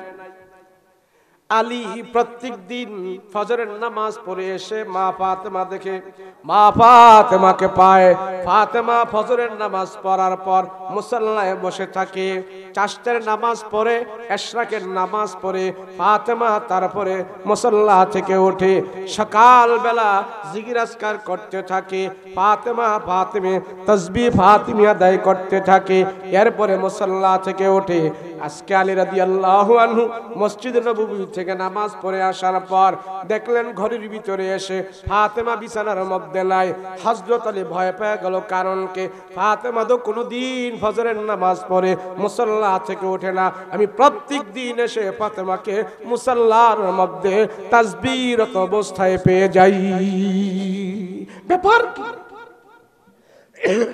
ফাতেমা আজকে বিছানায় নাই। রমজান মাস, হযরত আলী মসজিদে নববী থেকে ঘরের ভিতরে আসার পর দেখতেছেন ফাতেমা মুসল্লায় নাই। প্রত্যেক দিন নামাজের মুসল্লায় থাকে। হযরত আলী ফাতেমাকে খুঁজতেছেন, খুঁজতে খুঁজতে যায় দেখে ফাতেমা রান্নাঘরে যায় দেখে কতগুলো রুটি বানাইছেন, অনেকগুলো রুটি বানাইছেন ফাতেমা। আর গামলার ভিতরে, বালতির ভিতরে অনেকগুলো কাপড় ভিজাইছে। কাজকামগুলো সব সুন্দর মতন সেরে ফেললেন। ফাতেমা সমস্ত কাজগুলো ডাবল ডাবল কাজ করে ফেললেন। এতগুলো কাপড় ভিজাইলো, এতগুলো রুটি বানাইলো। আলী জিজ্ঞাসা করে, ও ফাতেমা, কি ব্যাপার? এতগুলো রুটি বানাইছো, কয়েকদিন খেয়েও তো আমরা রুটিগুলো শেষ করতে পারবো না, এতগুলো রুটি কেন বানাইলা? আর এতগুলো কাপড় তুমি কেন ভিজাইলা গো ফাতেমা? এতগুলো কাপড় তো ভিজানোর কোনো অর্থ নাই, রমজান মাস, তুমি এতগুলো কাপড় কেন ভিজাইলা? হযরত আলী যখন নাকি দেখতেছেন ফাতেমা ডাবল ডাবল কাম করতেছে, ব্যতিক্রম অবস্থা, হযরত আলী জিজ্ঞাসা করে, ফাতেমা কারণ কি আমাকে একটু খুলে বলো। মা ফাতেমা আলী রাদিয়াল্লাহু আনহুর হাতের মধ্যে ধরে মানে, ও ফাতেমা, ঘটনা কি তুমি আমাকে খুলে বলো। হযরত ফাতেমা রাদিয়াল্লাহু আনহা হযরত আলীর কাছে বলতেছেন, বসেন, আপনি বসেন। আমি রাতের বেলা একটা স্বপ্নে দেখেছি। আমার ঘরের অন্ধকারে আমার বাবা আমার ঘরের ভেতরে চলে আসছে। আমি স্বপ্নে দেখতেছি আমার বাবা কি যেন আমার ঘরের ভেতরে খোঁজাখুঁজি করতেছে। আমার বাবাকে স্বপ্নে পেয়ে আমি জিজ্ঞেস করলাম, আব্বা আপনি কি বিশ্রান? আব্বা তখন আমাকে বলছে, ফাতেমা তোমাকে তো বিশ্রাইতেছি। আমি আমার বাবার চেহারার সামনে বসলাম। আমার বাবা আমাকে বলে গেছে, ও ফাতেমা, তুমি তো সেহরি করেছো দুনিয়াতে আজকে। ও ফাতেমা, দুনিয়াতে আর তুমি বেশি দিন কোন থাকবা না। সেহরি করেছো আলীর সাথে, আজকে ইফতারি করবা তুমি জান্নাতের ভিতরে আমার রাসূলের দস্তরখানে। হযরত আলী রাদিয়াল্লাহু আনহু যখন শুনতে পাইলেন ফাতেমার মুখ থেকে এই স্বপ্নের কথা, নবী বলে দিয়া গেছে, ফাতেমা, আলীর সাথে তুমি সেহরি করেছো, কিন্তু জান্নাতের ভিতরে আজকে তুমি ইফতারি করবা আমার সাথে। তাইলে আর 24 ঘন্টা সময় আছে, 12 ঘন্টার সময় আছে। দুনিয়ার শেষ লীলা মনে হয় ফাতেমার এখানে শেষ হয়ে গেছে। হযরত আলী কান্নায় ভেঙে পড়লেন, ও ফাতেমা, বুঝার আর আমার বাকি নাই গো ফাতেমা, তুমি আর দুনিয়ার জমিনে আমার কাছে আর থাকবা না, তোমার বাবার কাছে চলে যাইবা। ফাতেমা বলে, সেই জন্য হাসান আর হুসাইনের জন্য আমি রুটিগুলো বানাই গেলাম, তাদের জামা কাপড়গুলো আমি ধুয়ে দিয়ে গেলাম, আপনার আর কষ্ট করা লাগবে না।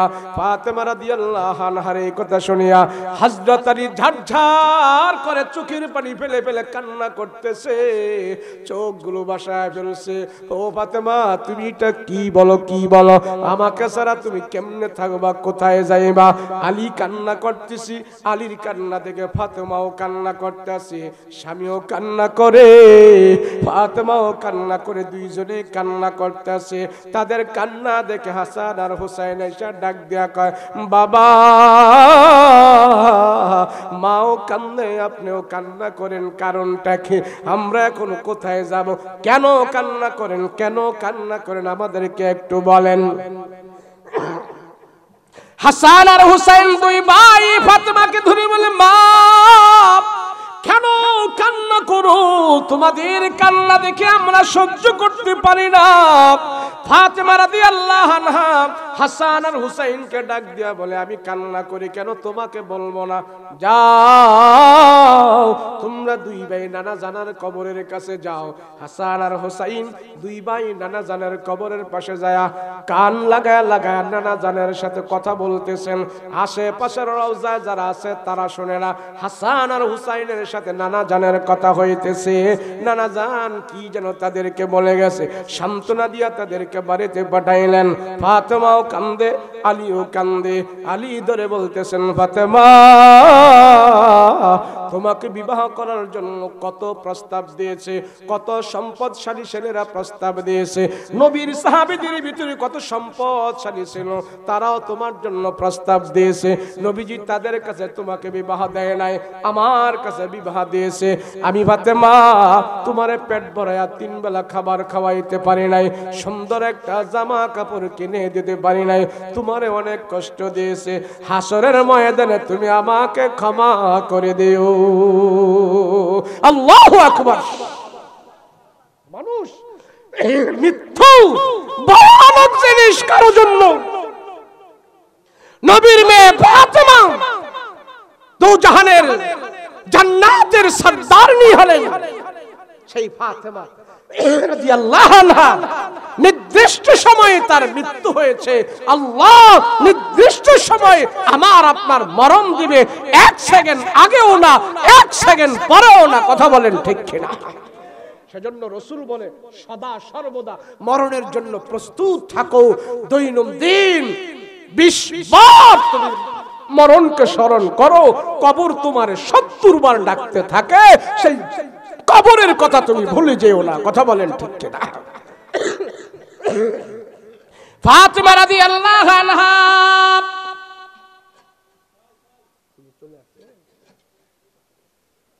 বয়ান করার জন্য চলে আসছে নাকি হুজুর? কোথায় খানা কতটুকু করবো আর কতক্ষণ? এটা আগে কতক্ষণ টাইম কোন? আচ্ছা এটা তো করে দেব না, যাক শেষ করে দিতে। ফাতেমা রাদিয়াল্লাহু আনহা কান্দে, আলীও কান্দে,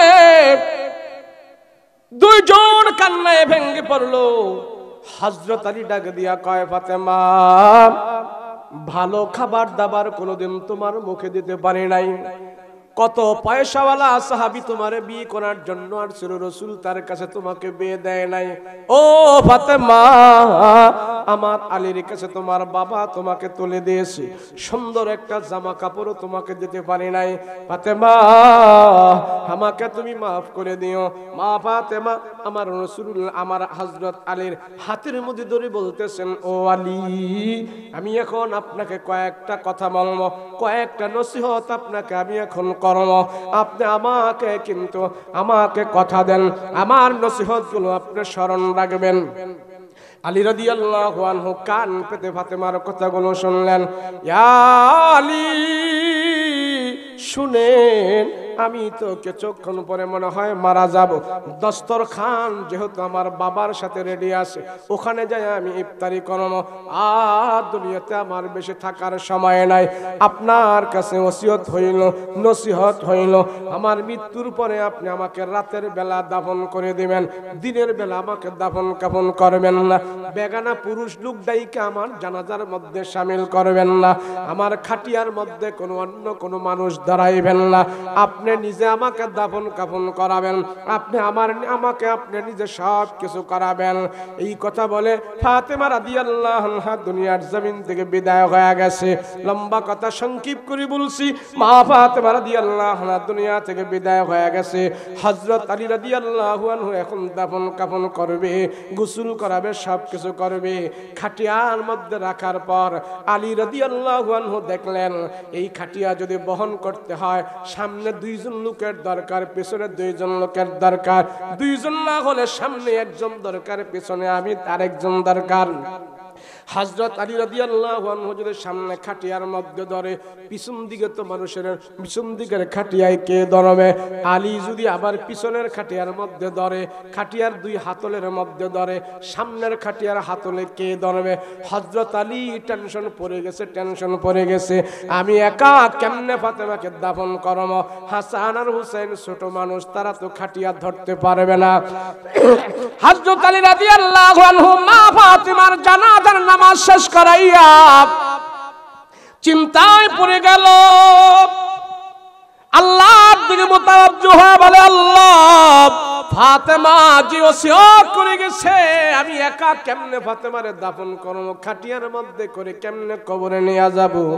সামনে দিয়া যদি আমি ধরি, পিছন দিয়া তো খাটিয়া কেউ ধরতে পারে না, পিছন দিয়া যদি আমি ধরি, সামনের মাথা কেউ ধরতে পারে না, কোনো লোক নাই, আমি কেমনে ফাতেমাকে যায় কবরস্থ করব? ফাতেমা বলে গেছে রাতের বেলা তার দাফন কাফন করার জন্য, কেননা দিনের বেলা ফাতেমার লাশটা যেন বেগানা কোনো পুরুষে না দেখে, সেই জন্য ফাতেমা ওসিয়ত করে গেছে। পর্দা কত সুন্দরভাবে করেছেন ফাতেমা, মৃত্যুর আগেও পর্দা করেছেন, মৃত্যুর পরেও পর্দা করেছেন ফাতেমা। হযরত আলী রাদিয়াল্লাহু আনহু চিন্তায় পড়ে গেছে, হায় হায় ফাতেমা, তোমাকে আমি একা বহন করে কবরের ভিতরে রাখতে পারি না, আবার আমি মানুষ কোত্থেকে পাবো? আলী যখন এই চিন্তা করতেছে, খাটের এক মাথা ধরে হযরত আলী চিন্তা করতেছে, এমন মুহূর্তে দেখলেন একজন সাহাবী সেখানে এসে উপস্থিত হাজির হয়ে গেছে। সেই সাহাবীর নাম হলেন আবু যর গফারি রাদিয়াল্লাহু আনহু। ফাতেমার খাটিয়ার মধ্যে হযরত আলী ধরে ঘাড় ঘুরায়া দেখে নবীর একজন প্রিয় সাহাবী হযরত আবু যর রাদিয়াল্লাহু আনহু। হযরত আলীর হাতে কোদাল, হযরত আলীর হাতে কবরের যত সরঞ্জাম আছে সবগুলো নিয়ে হযরত আলী রাদিয়াল্লাহু আনহু খাটিয়ার মধ্যে ধরে রাখছে।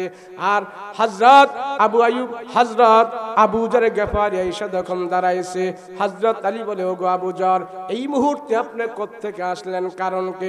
ফাতেমার খাটিয়া ধরার জন্য তো আমি কাউকে কোনোদিন বলি নাই, কাউকে কোনো খবর দেই নাই, ফাতেমা নিষেধ করে গেছে, এমন মুহূর্তে প্রয়োজনের সময় আপনি কিভাবে এখানে আসলেন? আলী বলে, আমি তো দাওয়াত দেই না কারুর। ও আবু যর, আপনি এখানে কেমনে আসলেন? হযরত আবু যর ডাক দিয়া বলে, ও ভাই আলী, দাও কোদাল আমার কাছে দাও, ফাতেমার কবর আমি করব।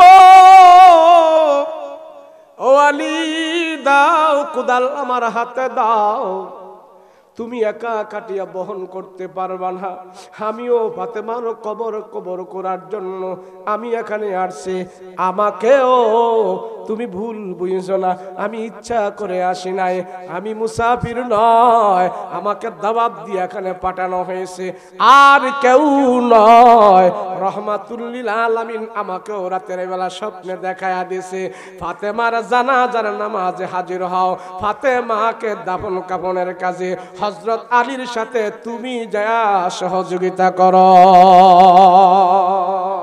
ও আলী, আমি এমনি এমনি আসি না, আমাকে নবীজি দাওয়াত দিয়ে আনছে। मुझे को पावालो मुसाफिर न समझो, তুমি আমাকে মুসাফির ভাইব না। হযরত আবু যর রাদিয়াল্লাহু আনহু ডাক দিয়া বলে, ও ভাই আলী, আসো আসো, হাসান হোসাইনের মা ফাতেমাকে আমরা কবরের ভিতরে রেখে দিয়ে আসি। হযরত আলিয়ার মা হযরত আলী এবং আবু যর গফারি দুইজনে মিলে মা ফাতেমাকে কবরের ভিতরে রেখে দিয়ে আসছে। আল্লাহু আকবার। ফাতেমা হযরত আলীকে বলছে, মরার পরেও যেন কোন বেগানা পুরুষ আমার লাশটা না দেখতে পারে। সুবহানাল্লাহ। নবীর মেয়ে যদি এই কথা বলতে পারে, মৃত্যুর পরেও যে আমার লাশ দেখতে পারে, দেখলে তো বলে ফেলবে মুহাম্মাদের মেয়ে, রাসূলের মেয়ে ফাতেমা অতটুক লম্বা ছিল, অতটুক খাটো ছিল, চিকনা ছিল, হ্যাংলা ছিল। আমি দুনিয়াতে যেইভাবে বেগানা পুরুষ থেকে পর্দা করে মৃত্যু পর্যন্ত গিয়েছি, মৃত্যুর পরে যেই সময়টুকুন কবরে রাখার আগ পর্যন্ত কোন মানুষ যেন মরার পরেও আমার লাশটা কোনো বেগানা পুরুষ না দেখতে পারে। সুবহানাল্লাহ। এর নাম হইল হাসান হোসেনের মা। সুবহানাল্লাহ। এর নাম হইল হযরত আলীর স্ত্রী। নবীজি ফাতেমাকে বলছে, ইয়া ফাতেমা তো আনকাজি নাফসাকে মিনান নার। ফাতেমা, তোমাকে তুমি জাহান্নামের আগুন থেকে তুমি নিজে বাঁচাইও। রাসূলের মেয়েকে যদি রাসূল এই কথা বলে, জাহান্নামের আগুন থেকে তুমি নিজে বাইছো, তোমার নিজেকে বাঁচাও, আমাদের উপায়টা কি? কথা বলেন না, আমাদের উপায়টা কি? আমাদেরকে কোন পীর বাঁচাবে? কোন পীর আমাকে বাঁচাবে? কোন পীর আমাকে বাঁচাইতে পারবে? যদি পীর হক্কানি হয়, আল্লাহর ওলি হয়, সেটা সুপারিশ করা আমার জন্য এক্সট্রা থাকবে আল্লাহর পক্ষ থেকে, আমার ঈমান আমল যদি ভালো থাকে। রাসূলের মেয়ের যদি অবস্থা হয়, আমাদেরও যেন আল্লাহ পাক সহি আমল করে কবরে যেতে পারি, আল্লাহর খুশি করে যেন আমরা কবরে যেতে পারি। নির্দিষ্ট সময়ে আমার আপনার মৃত্যু হবে, মৃত্যুর জন্য আমরা সবাই প্রস্তুত থাকবো। রাজি আছেন ইনশাআল্লাহ? কেমনে মৃত্যুর কেমনে রাজি থাকে? মৃত্যুর জন্য প্রস্তুত থাকে কিভাবে? বলে আমি এখন আমি আর আরেকজন দুইজনে মিলে আমরা গাছ কাটতেছি করাত দিয়া। দুইটা লোক ধরেন না, রাস্তার পাশে করাত দিয়া গাছ কাটতেছে। করাত বুঝেন তো? করাত আছে না? গাছ কাটে যেটা কি বলে আপনাদের দেশে? করাত। এই করাত দিয়া দুইজনে গাছ কাটতেছে। তো আমি যা দেখতেছি দুইজনে গাছ কাটতেছে। আচ্ছা বলেন, এই যে গাছ কাটতেছে, গাছটা কোন দিকে পড়বে কাটার পরে বা এখন, এটাকে আমি বলতে পারবো না, যারা কাটতেছে তারা বলতে পারবে? কথা বলেন না। আমার আপনার জীবনটাও করাতের মতন এইভাবে শেষ হয়ে যাচ্ছে। আমি আপনি বলতে পারবো এখনো যদি মৃত্যু হয়, আমার মৃত্যুটা কি জান্নাতি মৃত্যু হবে নাকি আমার মৃত্যুটা জাহান্নামী মৃত্যু হবে, এটা আমিও তো বলতে পারবো। কথা বলেন ঠিক কিনা? সেজন্য আমি এইভাবে প্রস্তুত থাকবো, আমার এখনো যদি মরণ হয়, আমার মরণ যেন জান্নাতি মরণ হয়। কথা বলেন ঠিক কিনা? আল্লাহ আমাদেরকে ঈমানি মরণ দান করেন। সকলে বলেন আল্লাহুম্মা আমিন। বাবা, আমল ছাড়া কোনো গতি নাই, কোনো গতি নাই। এই যে আপনারা এতক্ষণ বসেছিলেন, আমল হয়েছে না? আমল হয়েছে না? এটা সবচেয়ে বড় আমল আজকে করছেন আপনারা। কি 50, 60, 70 বছরের হায়াত থেকে আজকের এই মাহফিলে 1-2 ঘন্টা বসে বসে আপনারা কাটাইছেন। এই 2 ঘন্টা আল্লাহর দরবারে গুনাহমুক্ত হয়ে পৌঁছে গেছে। গুনাহমুক্ত ছিলেন না আপনারা? এতক্ষণ গুনাহমুক্ত ছিলেন না? ওমা, নাকি বৈশা বিড়ি টিড়ি খাইছেন? বৈশা বিড়ি সিগারেট খাইছেন? কোন গান বাদ্য করছেন? আল্লাহর নাফরমানি হইছে না? কি চুপ করে বসেছিলেন? 1 ঘন্টা হোক, 1.5 ঘন্টা হোক, আপনারা এই 1-1.5 ঘন্টা আপনার 50, 60, 70 বছরের হায়াত থেকে আজকের এই মাহফিলের 1.5 ঘন্টা আল্লাহর দরবারে গুনাহমুক্ত হয়ে পৌঁছে গেছে। তাহলে এমন গুনাহমুক্ত পরিবেশ আপনারা প্রত্যেক বছর বছর চাননি? কথা বলেন, চান কিনা? যারা এই গুনাহমুক্ত পরিবেশটা করে দিয়েছে, এই সামিয়ানা দিয়ে, এই আলো দিয়ে, যারা আজকে আমাদেরকে এই পরিবেশটা করে দিল, এই পরিবেশটা করার কারণে এতগুলো মানুষ এখানে গুনাহমুক্ত হয়ে বসে আছে, এই সওয়াবটুকুন এই পরিবেশ ওলাই পেয়ে যাবে। কথা বলেন ঠিক কিনা? তাহলে যারা মাহফিল দেয়, মাহফিল করে, মাহফিল শুনে, ওয়াজ করে, এরা সর্বপ্রথম যেই লাভটা পায় সেটা হলো বান্দা যতক্ষণ মাহফিলে থাকে ততক্ষণ সে সর্বপ্রকারের গুনাহ থেকে মুক্ত থাকে। কথা বলেন ঠিক কিনা? এমন প্রতি বছর বছর আপনার এই গুনাহমুক্ত পরিবেশটা করার জন্য এমন পরিবেশ করে দিবেন কে? বলেন যে হুজুর আমি গুনাহমুক্ত পরিবেশ করে দিব। যদি এই মাহফিলটা, যদি এখানে মাহফিল না হইয়া আপনাদের উরুস হইতো, গান বাদ্য হইতো, তাহলে এতগুলো মানুষ যার আয়োজনে গান শুনতো, যত গুনাহ হইতো এই আয়োজনওয়ালায় সব গুনার বাগী হইতো। কথা বলেন ঠিক কিনা?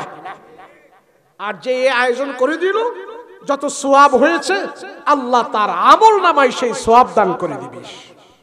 কে আছে বলেন যে আমি সামনের বছর পুরো ফেন্ডাল করে দিব? কে আছে বলেন? আমি মাইক দিব? কেউ আছে বলেন যে আমি লাইটিংটা দিয়ে দেব? বলেন যে মানুষ ওয়াজ শুনবে, গুনাহমুক্ত পরিবেশ এখানে হবে। আর আমার অর্থায়নের দ্বারা যদি একটা গুনাহমুক্ত পরিবেশ পায়, আমার অর্থ দিয়া সবচেয়ে বড় নেকি অর্জন করেছি আমি। এমন নেকি অর্জন করার জন্য কে আছে বলেন যে আমি ফ্যান্ডাল করে দিব, আমি লাইট দিব, আমি মাইক দিব এবং পোস্টার করে দেব? কে আছে বলেন? তাড়াতাড়ি করেন। আমার পরের মেহমান চলে আসছে, উনি বয়ান করবেন। বলেন। আমি আইসা খাওয়া দাওয়ার টাইম পাই নাই, রওনা করছি সেই 12টা বাজে। 12টা বাজে, 12টার আগে রওনা করছি। আর এখানে আসতে আসতে আপনাদের প্রায় 8:30 বেজে গেছে। কয় ঘন্টা? প্রায় 8.5 ঘন্টা লেগেছে। 8.5 ঘন্টা লাগছে আসতে। সিলেটে সহজে আসি না, অনেক কষ্ট হয় আমাদের আসতে। এরপরেও চলে আইছি আজকে। আমি মুসাফির মানুষ, আমি আপনাদের জন্য দোয়া করব। আল্লাহ যেন আপনাদের এই দানে, মাহফিল, এই লাইটিং, এই মাইকিং আল্লাহ নাজাতের উসিলা করে দেয়। বলেন আল্লাহুম্মা আমিন। বলেন কে আছে বলেন? এই বলে নাই কেউ? নাম টাম বলে নাই? নাম আইছে না? এই নাম তো আগেই না রাখার দরকার। হ্যাঁ বলেন মাশাআল্লাহ। বলেন যে আমি ফ্যান্ডাল করে দিব। একজনে না পারলে 2 জনে করে দিবেন। বলেন।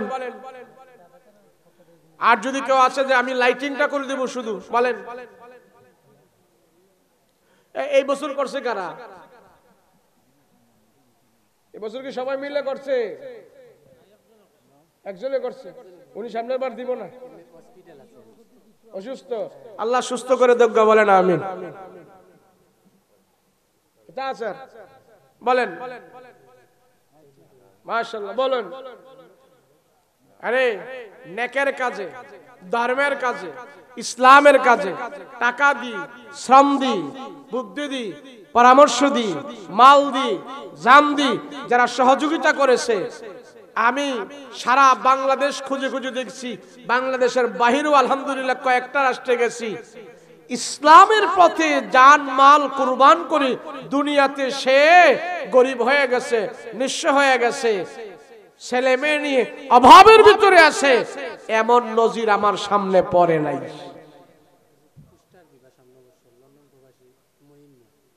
মাশাআল্লাহ। লন্ডন প্রবাসী আমার ভাই মোহাম্মদ মঈন মিয়া পোস্টার দিবেন মাহফিলে। সকলে বলেন নারে তাকবীর। আল্লাহ আমার ভাইয়ের প্রবাস জীবন তুমি সুখময় করে দিও। আল্লাহ বিদেশের জীবন আল্লাহ তুমি কামাই রুজিতে বরকত দিও। আল্লাহ স্বাস্থ্যের সুস্থতা দান করিও, বিপদ আপদ থেকে হেফাজত করো। বলেন আমিন। পোস্টার দিবা। এই পোস্টার দিলে পোস্টারের মধ্যে আলিমুল আমার নাম থাকবে। এই আলিমুল আমার নাম দেখে দেখে সবাই মাহফিলে আসবে। সওয়াব হইব কি হইব না? আরে আল্লাহ তো চায় বাহানা বিছরায়।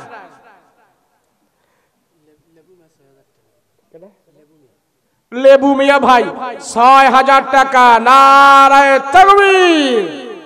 আল্লাহ আব্বা আম্মার গুনাহ খাতা মাফ করে দাও, দাদা দাদির গুনাহ খাতা মাফ করে দাও, নানা নানির গুনাহ খাতা মাফ করে দাও।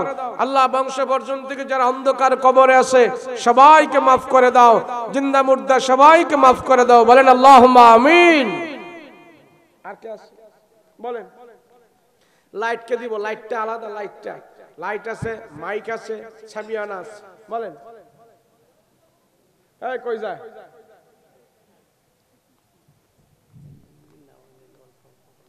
মাশাআল্লাহ। জি বলেন। 5000, 10000, 2000, 3000 যা আছে বলেন। কে দিবেন? বলেন। এই মহল্লায় কি লোকজন কম নাকি? হ্যাঁ মহল্লায় লোকজন কম? এটা দিনের বেলা। শোনেন, অন্যান্য বছর দিনের বেলা সবার কাছে যাইবেন, যা বলবেন যে মাহফিলে কত দিবেন, সবার কাছে কয়েকজন এটা যাইবেন, করবেন। আরে দিনের জন্য, ইসলামের জন্য করবেন। পরে যা বলবে মাইজা ঘোষণা করে দিবেন। হৃদয় ভাই 1000 টাকা আল্লাহ কবুল করো। বলেন আমিন। আল্লাহ জানে মালে বরকত দাও। বলেন আমিন। আল্লাহ হায়াতে তৈয়বা দান করো। বলেন আমিন। আর কে আছে বলেন? আব্বা আম্মার নামে বাবা মা কবরে আছে, আমরা উপরে আছি, একদিন আমরাও কবরে থাকবো। কিন্তু এই মাহফিলটা যদি জিন্দা থাকে, মতিউর রহমান ভাই 1000 টাকা আল্লাহ কবুল করেন, বলেন আমিন। আল্লাহ জানে মালে বরকত দাও, জিন্দা মুর্দা সবাইকে মাফ করে দাও, আব্বা আম্মার গুনাহ খাতা মাফ করো, হায়াত তৈয়বা দান করো, বলেন আমিন। কি আছে বলেন? মাশাআল্লাহ বলেন, মাশাআল্লাহ মাশাআল্লাহ মাশাআল্লাহ। আফতাব ভাই 2000 টাকা, নারায়ে তাকবীর। আফতাব ভাই 2000 টাকা আল্লাহ কবুল করো, আল্লাহ জানে মালে বরকত দাও, হায়াত তৈয়বা দান করো, সমস্ত বিপদ আপদ থেকে হেফাজত করো। সকলে বলুন আল্লাহুম্মা আমিন। বলেন আর কি আছে বলেন? 2000, 1000, 500 কি আছে বলুন?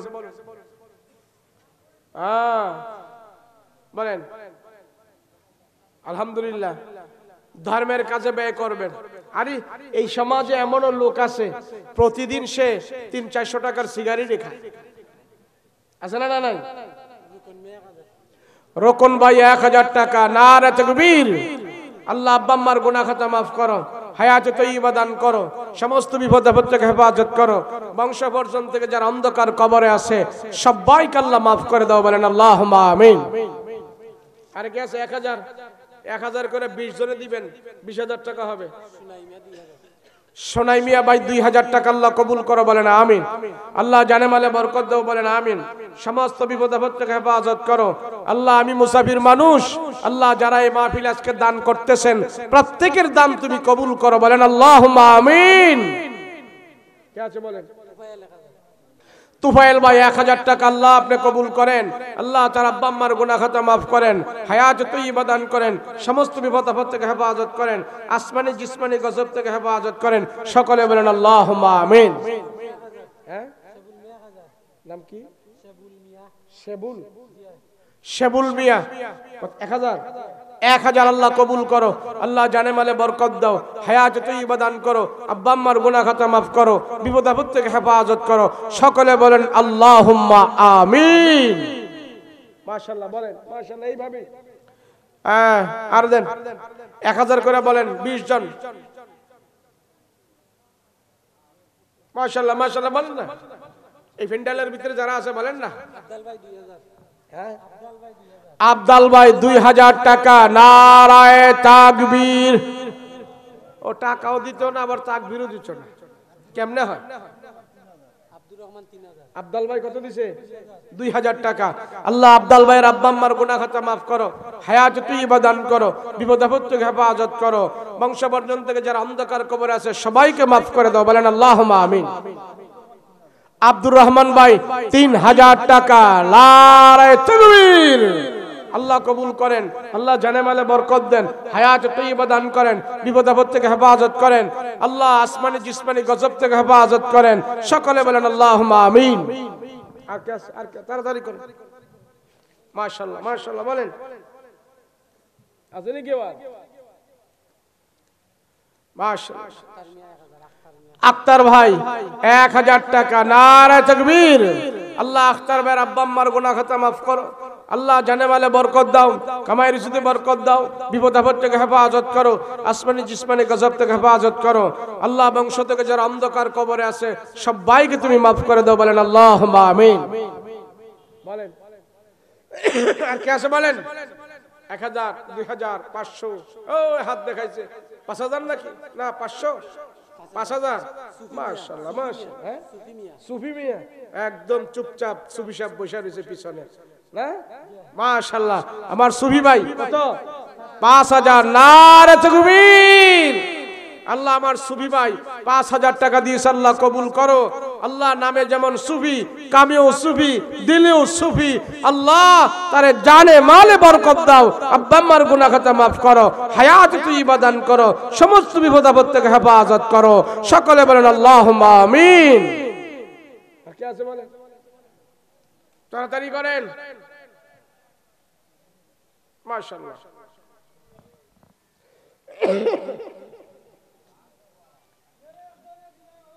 মাশাআল্লাহ। বশির ভাই কত? 1000। হ্যাঁ, আঙ্গুল একটা। বশির ভাই 1000 টাকা দিবা, আল্লাহ কবুল করো, বলেন আমিন। আল্লাহ জানে মালে বরকত দাও, হায়াতে তৈয়বা দান করো, বিপদ আপদ থেকে হেফাজত করো, আসমানি জিসমানি গজব থেকে হেফাজত করো, বলেন আল্লাহুম্মা আমিন। কি আছে বলেন? ফাহিম ভাই 1000 টাকা, আল্লাহ কবুল করো, আল্লাহ জানে মালে বরকত দাও, হায়াতে তৈয়বা দান করো, সমস্ত বিপদ আপদ থেকে হেফাজত করো, বলেন আমিন। আর কি আছে? এই সিলেটের মানুষের, এটা কি সিলেট না সুনামগঞ্জ? সুনামগঞ্জ কোন থানা? জগন্নাথপুর থানা। জগন্নাথপুর থানার কিন্তু সারা বাংলাদেশ একটা নাম আছে, আছে না নাই? এই জগন্নাথপুরের নাম আছে না নাই? কোন কারণে নাম আছে এটা আপনারা ভালো করে জানেন। আজকাল যদি টাকা টোকা কম ওঠে, তাহলে কিন্তু আমি যে কিন্তু অন্য জায়গায় যায় কমু যে হেরা আগে টাকা দিতে, এখন টাকা দেয় না। এজন্য কেউ বাদ থাকবেন না, কম হোক বেশি হোক দিবেন। কি বলেন? ধর্মীয় কাজে সবাই সম্পৃক্ত থাকবেন, কম দিয়ে থাকেন। আপনার 5 টাকা আছে, আপনি 1 টাকা দেন। আপনার 1000 আছে, আপনি 5 টাকা দেন। 5000 আছে, আপনি 50 টাকা দেন। অল্প অল্প দিয়েও যদি আপনি ধর্মীয় কাজে শরীক থাকেন, আল্লাহ আপনার এই অল্পের ভিতরে বরকত দান করবেন। লন্ডন প্রবাসী দুলা মিয়া 5000 টাকা, নারে তাকবীর। আল্লাহ কবুল করেন, আল্লাহ জানে মালে বরকত দেন, আল্লাহ হায়াত তৈয়বা দান করেন। সকলে বলেন আল্লাহুম্মা আমিন। আর কে বলেন?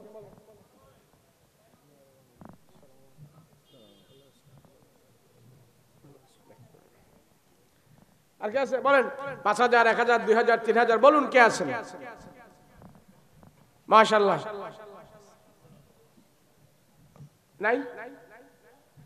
ও লন্ডনে যারা আছে সব দিয়ে ফেলছে।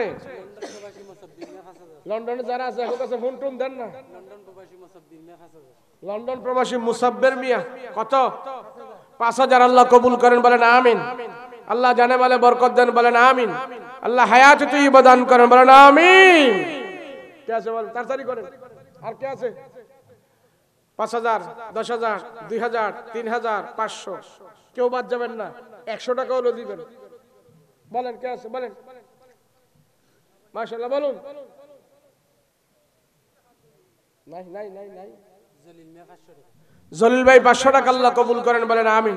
আল্লাহ আব্বা আম্মার গুনাহ খাতা মাফ করো, জানে মালে বরকত দান করো, হায়াত তৈয়বা দান করো। বংশবর্জন থেকে যারা অন্ধকার কবরে আছে, প্রত্যেকের কবরের আযাব থেকে মুক্ত করে দাও। সকলে বলেন আল্লাহুম্মা আমিন।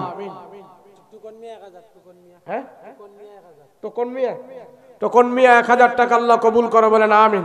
আল্লাহ জানে মালে বরকত দাও, বলেন আমিন। আল্লাহ হায়াত তৈয়বা দান করো, আব্বা আম্মার গুনাহ খাতা মাফ করো। সকলে বলেন আল্লাহুম্মা আমিন। আর কে আছে বলেন? রুবেল মিয়া 1000 টাকা, আল্লাহ কবুল করো, আল্লাহ আসমানি জিসমানি গজব থেকে হেফাজত করো, কামাই রুজিতে বরকত দান করো, হায়াত তৈয়বা দান করো, আব্বা আম্মার গুনাহ খাতা মাফ করো। সকলে বলেন আল্লাহুম্মা আমিন। মাশাআল্লাহ, বলেন তাড়াতাড়ি করেন। আর কে দিবে? আর কে দিবে? কত? এই কয়না দি? মাশাআল্লাহ, সবাই চুপচাপ বসে আছে। এইভাবে হইলে হবে? ওই যে কি যা হাত উঠেছে, কয়টা আঙ্গুল উঠেছে রে? একটা। মাশাআল্লাহ। 1000, 1000।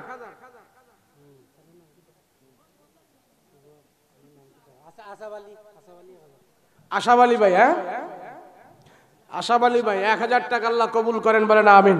আল্লাহ জানে মালে বরকত দেন, বলেন আমিন। জিসান ভাই 1000 টাকা, আল্লাহ কবুল করো, আসমানি জিসমানি গজব থেকে হেফাজত করো, সমস্ত বিপদ আপদ থেকে হেফাজত করো, কামাই রুজিতে বরকত দান করো। সকলে বলেন আল্লাহুম্মা আমিন। মাশাআল্লাহ, মাশাআল্লাহ। আর কে আছে বলেন? এই তো ধর্মের কাজে মন বড় করতে হবে। ইসলামের কাজে মন বড় করলে আল্লাহ মন বড় করাই রাখবে, জানে মালে বরকত দিবে। কে আছে বলেন? 500, 1000, 2000, 3000 বলেন না, তাড়াতাড়ি করে, হুজুর চলে আসছে, বলেন। মাশাআল্লাহ মাশাআল্লাহ, এই যে নিয়ে আইতেছে, কত জন নিয়ে আইতেছে, আয় না আর কে আছে বলেন না। এতক্ষণ শকত ভাই 2000, মাশাআল্লাহ, আল্লাহ কবুল করেন বলেন আমিন। আল্লাহ জানে মালে বরকত দাও বলেন আমিন। আল্লাহ আব্বা আম্মার গুনাহ খাতা মাফ করে বলেন আমিন। আসমানি জিসমানি গজব থেকে হেফাজত করে বলেন আমিন। সমস্ত বিপদ আপদ থেকে হেফাজত করে বলেন আমিন। আর কি আছে বলেন? শকত ভাই 2000 টাকা দিয়েছে, আর কি আছে বলেন? রফিক আলী ভাই 500 টাকা, আল্লাহ কবুল করো। আল্লাহ জানে মালে বরকত দাও, হায়াত তৈয়বা দান করো, সমস্ত বিপদ আপদ থেকে হেফাজত করে বলেন আমিন। আল্লাহ তোমার বান্দারা রক্ত মাখা পরিশ্রমের টাকা করতেছে দান, দুনিয়া আখিরাতে বাড়াই দিও সম্মান, সকলে বলেন আল্লাহুম্মা আমিন। কালাম ভাই, আবুল কালাম ভাই 500 টাকা, আল্লাহ কবুল করো। আল্লাহ জানে মালে বরকত দাও, হায়াত তৈয়বা দান করো বলেন আমিন। কি আছে বল, তাড়াতাড়ি করো। 500, 1000, 2000, 3000 বলেন না। এই আপনারা কতক্ষণ পর পর কোন 1000, 2000 এমন কে সবাই একসাথে বলে ফেলেন না। 500 টাকা করে দিয়ে দেন সবাই। আরে খোঁজলে পাওয়া যাইবো, খোঁজলে পাওয়া যাইবো। প্রত্যেক দিন 200, 300 টাকার সিগারেট খায় সমাজে এমন মানুষও পাওয়া যায়, আছে না নাই? হাফিজ ভাই 1000 টাকা, নারে তাকবীর, আল্লাহ কবুল করেন বলেন আমিন। হাফিজ ভাই 500 টাকা দিয়েছেন, আল্লাহ কবুল করো, জানে মালে বরকত দাও, হায়াত তৈয়বা দান করো, আব্বা আম্মার গুনাহ খাতা মাফ কর বলেন আমিন। উজ্জ্বল ভাই 5000 টাকা, নারে তাকবীর। আল্লাহ তোমার বান্দা 5000 টাকা করবেন দান, দুনিয়া আখিরাতে বাড়াই দিও সম্মান। উজ্জ্বল ভাইয়ের আব্বা আম্মার গুনাহ খাতা মাফ করো, সমস্ত বিপদ আপদ থেকে হেফাজত করো, সকলে বলেন আল্লাহুম্মা আমিন। বলেন বলেন। এতক্ষণ পর পর যদি বলেন তাহলে সারা রাত লাগবে, 1 লাখ টাকা উড়াইছে। বলেন মাশাআল্লাহ, বলেন কে আছে? 500, 1000, 2000, 3000 বলেন না। আরে আমার কুমিল্লা হলে তখন কত টাকা উঠে যাইতো, আর আপনারা ধনী মানুষ, আপনারা টাকা দিচ্ছেন না। হ্যাঁ মাশাআল্লাহ, কোন তাড়াতাড়ি কোন। 1000, 2000 কে আছে? কয়জন হইল? 28 জন। 28 জন মাশাআল্লাহ। কত আর উঠবো? 20-40 হাজার টাকা উঠছে।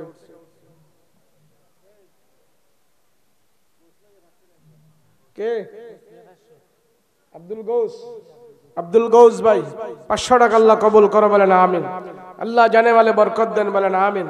আব্বা আম্মার গুনাহ খাতা মাফ করেন বলেন আমিন। আল্লাহ সমস্ত বিপদ আপদ থেকে হেফাজত করেন বলেন আমিন।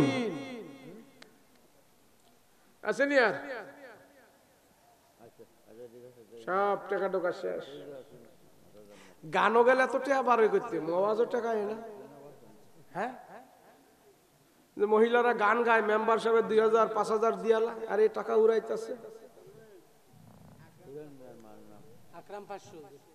মাদ্রাসা মসজিদে দানে বালা মুসিবত দূর হয়, কথা মনে রাখবেন। দানে কি হয়? বালা মুসিবত দূর হয়। দানের দ্বারা আল্লাহ পাক সম্পদে বরকত দান করে। আর আমরা দেখি দান করলে কমে, আর রসুল বলছেন দান করলে বাড়ে। মানে আমাদের দেখা কি রাইট নাকি রসুলের কথা রাইট? কথা কয় না দি, নবীজির কথা রাইট। আমার দেখা ধোঁকা হতে পারে, আমার রসুলের জবানের কথা কোনদিন মিথ্যা হতে পারে না। কথা বলেন ঠিক কিনা? রসুল বলছেন দান করলে আল্লাহ তোমার সম্পদে বরকত দান করে দিবে। আকরাম ভাই 500 টাকা, আল্লাহ কবুল করেন। আল্লাহ জানে মানে বরকত দেন। আল্লাহ আসমানে জিসমানে গজব থেকে হেফাজত করেন বলেন আমিন। বলেন মাশাআল্লাহ মাশাআল্লাহ মাশাআল্লাহ। কোন এই ভিতরে এটা খাড়ায় খাড়ায় কি দেখছে? খাড়ায় খাড়ায় পাহারাদারি করতেছে ভাই। আমি আমির মিয়া 500। হ্যাঁ আমির মিয়া, আমি তো মনে করছিলাম আপনার কথা কইতেছেন। আমি দেবো 500। আমির মিয়া 500 টাকা দিবে, আল্লাহ কবুল করেন বলেন আমিন। আল্লাহ জানে মালে বরকত দাও, হায়াত তৈয়বা দান করো, বিপদ আপদ থেকে হেফাজত করো, আসমানি জিসমানি গজব থেকে হেফাজত করে, বলেন আমিন। শাহর আলীর আব্বার মাগফিরাতের জন্য মাশাআল্লাহ, হ্যাঁ, সন্তান বাবার মাগফিরাতের জন্য 1000 না 1000 টাকা আল্লাহ কবুল করেন, বলেন আমিন। হ্যাঁ, সাহেল ভাই 1000 টাকা আল্লাহ কবুল করো, বলেন আমিন। আল্লাহ জানে মালে বরকত দাও, বলেন আমিন। আল্লাহ হায়াত তৈয়বা দান করো, বলেন আমিন। আর কি আছে বলেন, তাড়াতাড়ি করেন। আছে নাকি আর 500 1000 নাই কেউ?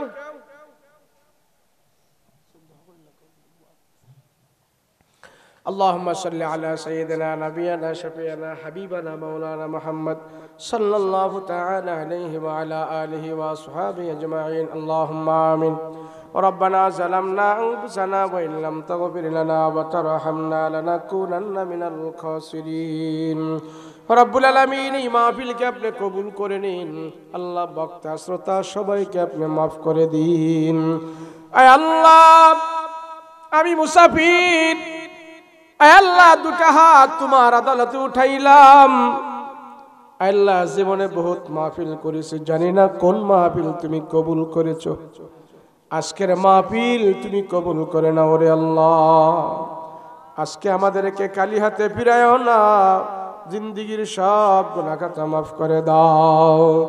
অত্র এলাকায় যত মানুষ অন্ধকার কবরে ঘুমায়, আল্লাহ প্রত্যেকের কবরে আজকের মাহফিলের হাদিয়া নাজাতের বাণী হিসাবে তুমি পৌঁছে দাও রব্বুল আলামিন। আল্লাহ এই মাহফিল তুমি কবুল করে নাও। যারা টাকা দিয়ে, শ্রম দিয়ে, বুদ্ধি দিয়ে, পরামর্শ দিয়ে আল্লাহ সহযোগিতা করেছে, প্রত্যেকের সহযোগিতা আল্লাহ তুমি কবুল ও মঞ্জুর করে নাও। আয় আল্লাহ জিন্দেগীর সব গুনাহ খাতা মাফ করে দাও। আয় আল্লাহ যদি আমরা গুনার পথে চলে যাই গো আল্লাহ, তোমার কুদরতি হাত দিয়া তুমি আমাদেরকে ফিরাইয়া দিও রব্বুল আলামিন। পাকনা দাড়িওয়ালা মুরব্বী বাবাদেরকে নিয়ে হাত উঠাইলাম, আল্লাহ তাদেরকে তুমি কবুল করে নাও। আল্লাহ তাদের দোয়া খালি ফেরত দিতে তোমার লজ্জা হয়। আল্লাহ মুরব্বী দুরুসিলা করে আমাদেরকে মাফ করে দাও।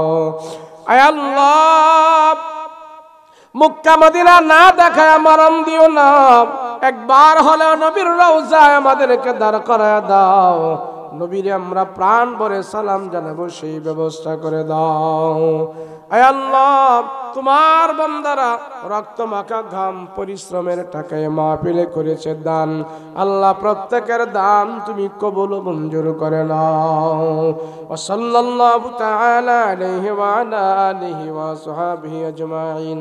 সুবহান রাব্বিকা রাব্বিল ইজ্জাতি আম্মা ইয়াসিফুন ওয়া সালামুন আলাল মুরসালিন ওয়ালহামদুলিল্লাহি রাব্বিল আলামিন। বিহাক্কি লা ইলাহা ইল্লাল্লাহু মুহাম্মাদুর রাসূলুল্লাহ সাল্লাল্লাহু আলাইহি ওয়াসাল্লাম। আসসালামু আলাইকুম ওয়া রাহমাতুল্লাহ।